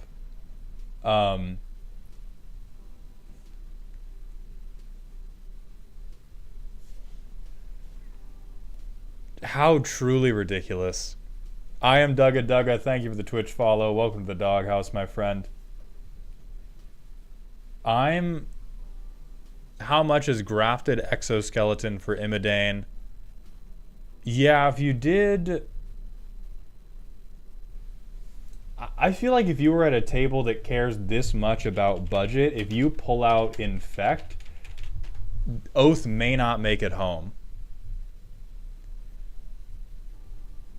I mean, grafted exoskeleton either for Firesong and Sunspeaker or for Imidane, this would cause heads to explode. I think guaranteed people would not be able to act right. Oh, the next deck I'm bringing to their table is Finn Death Touch. Okay, good. So you're put on this planet. You are put on this planet to torture these people. Perfect. Then I think maybe like once every other week, you like swap grafted exoskeleton in and out. And you're just like, no, it's not Infect. You sound crazy. What are you talking about? You sound literally crazy, bro. June 22, thank you for the Twitch follow. Welcome to the doghouse, my friend. And I think with that, we are finally going to end for the night.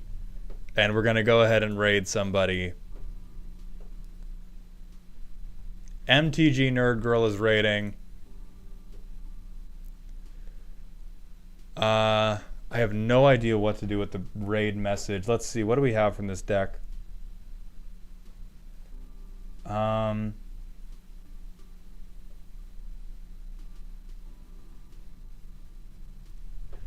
28 lands in a dream is going to be the raid message in honor of Oath and this ridiculous but somehow workable pile of cardboard.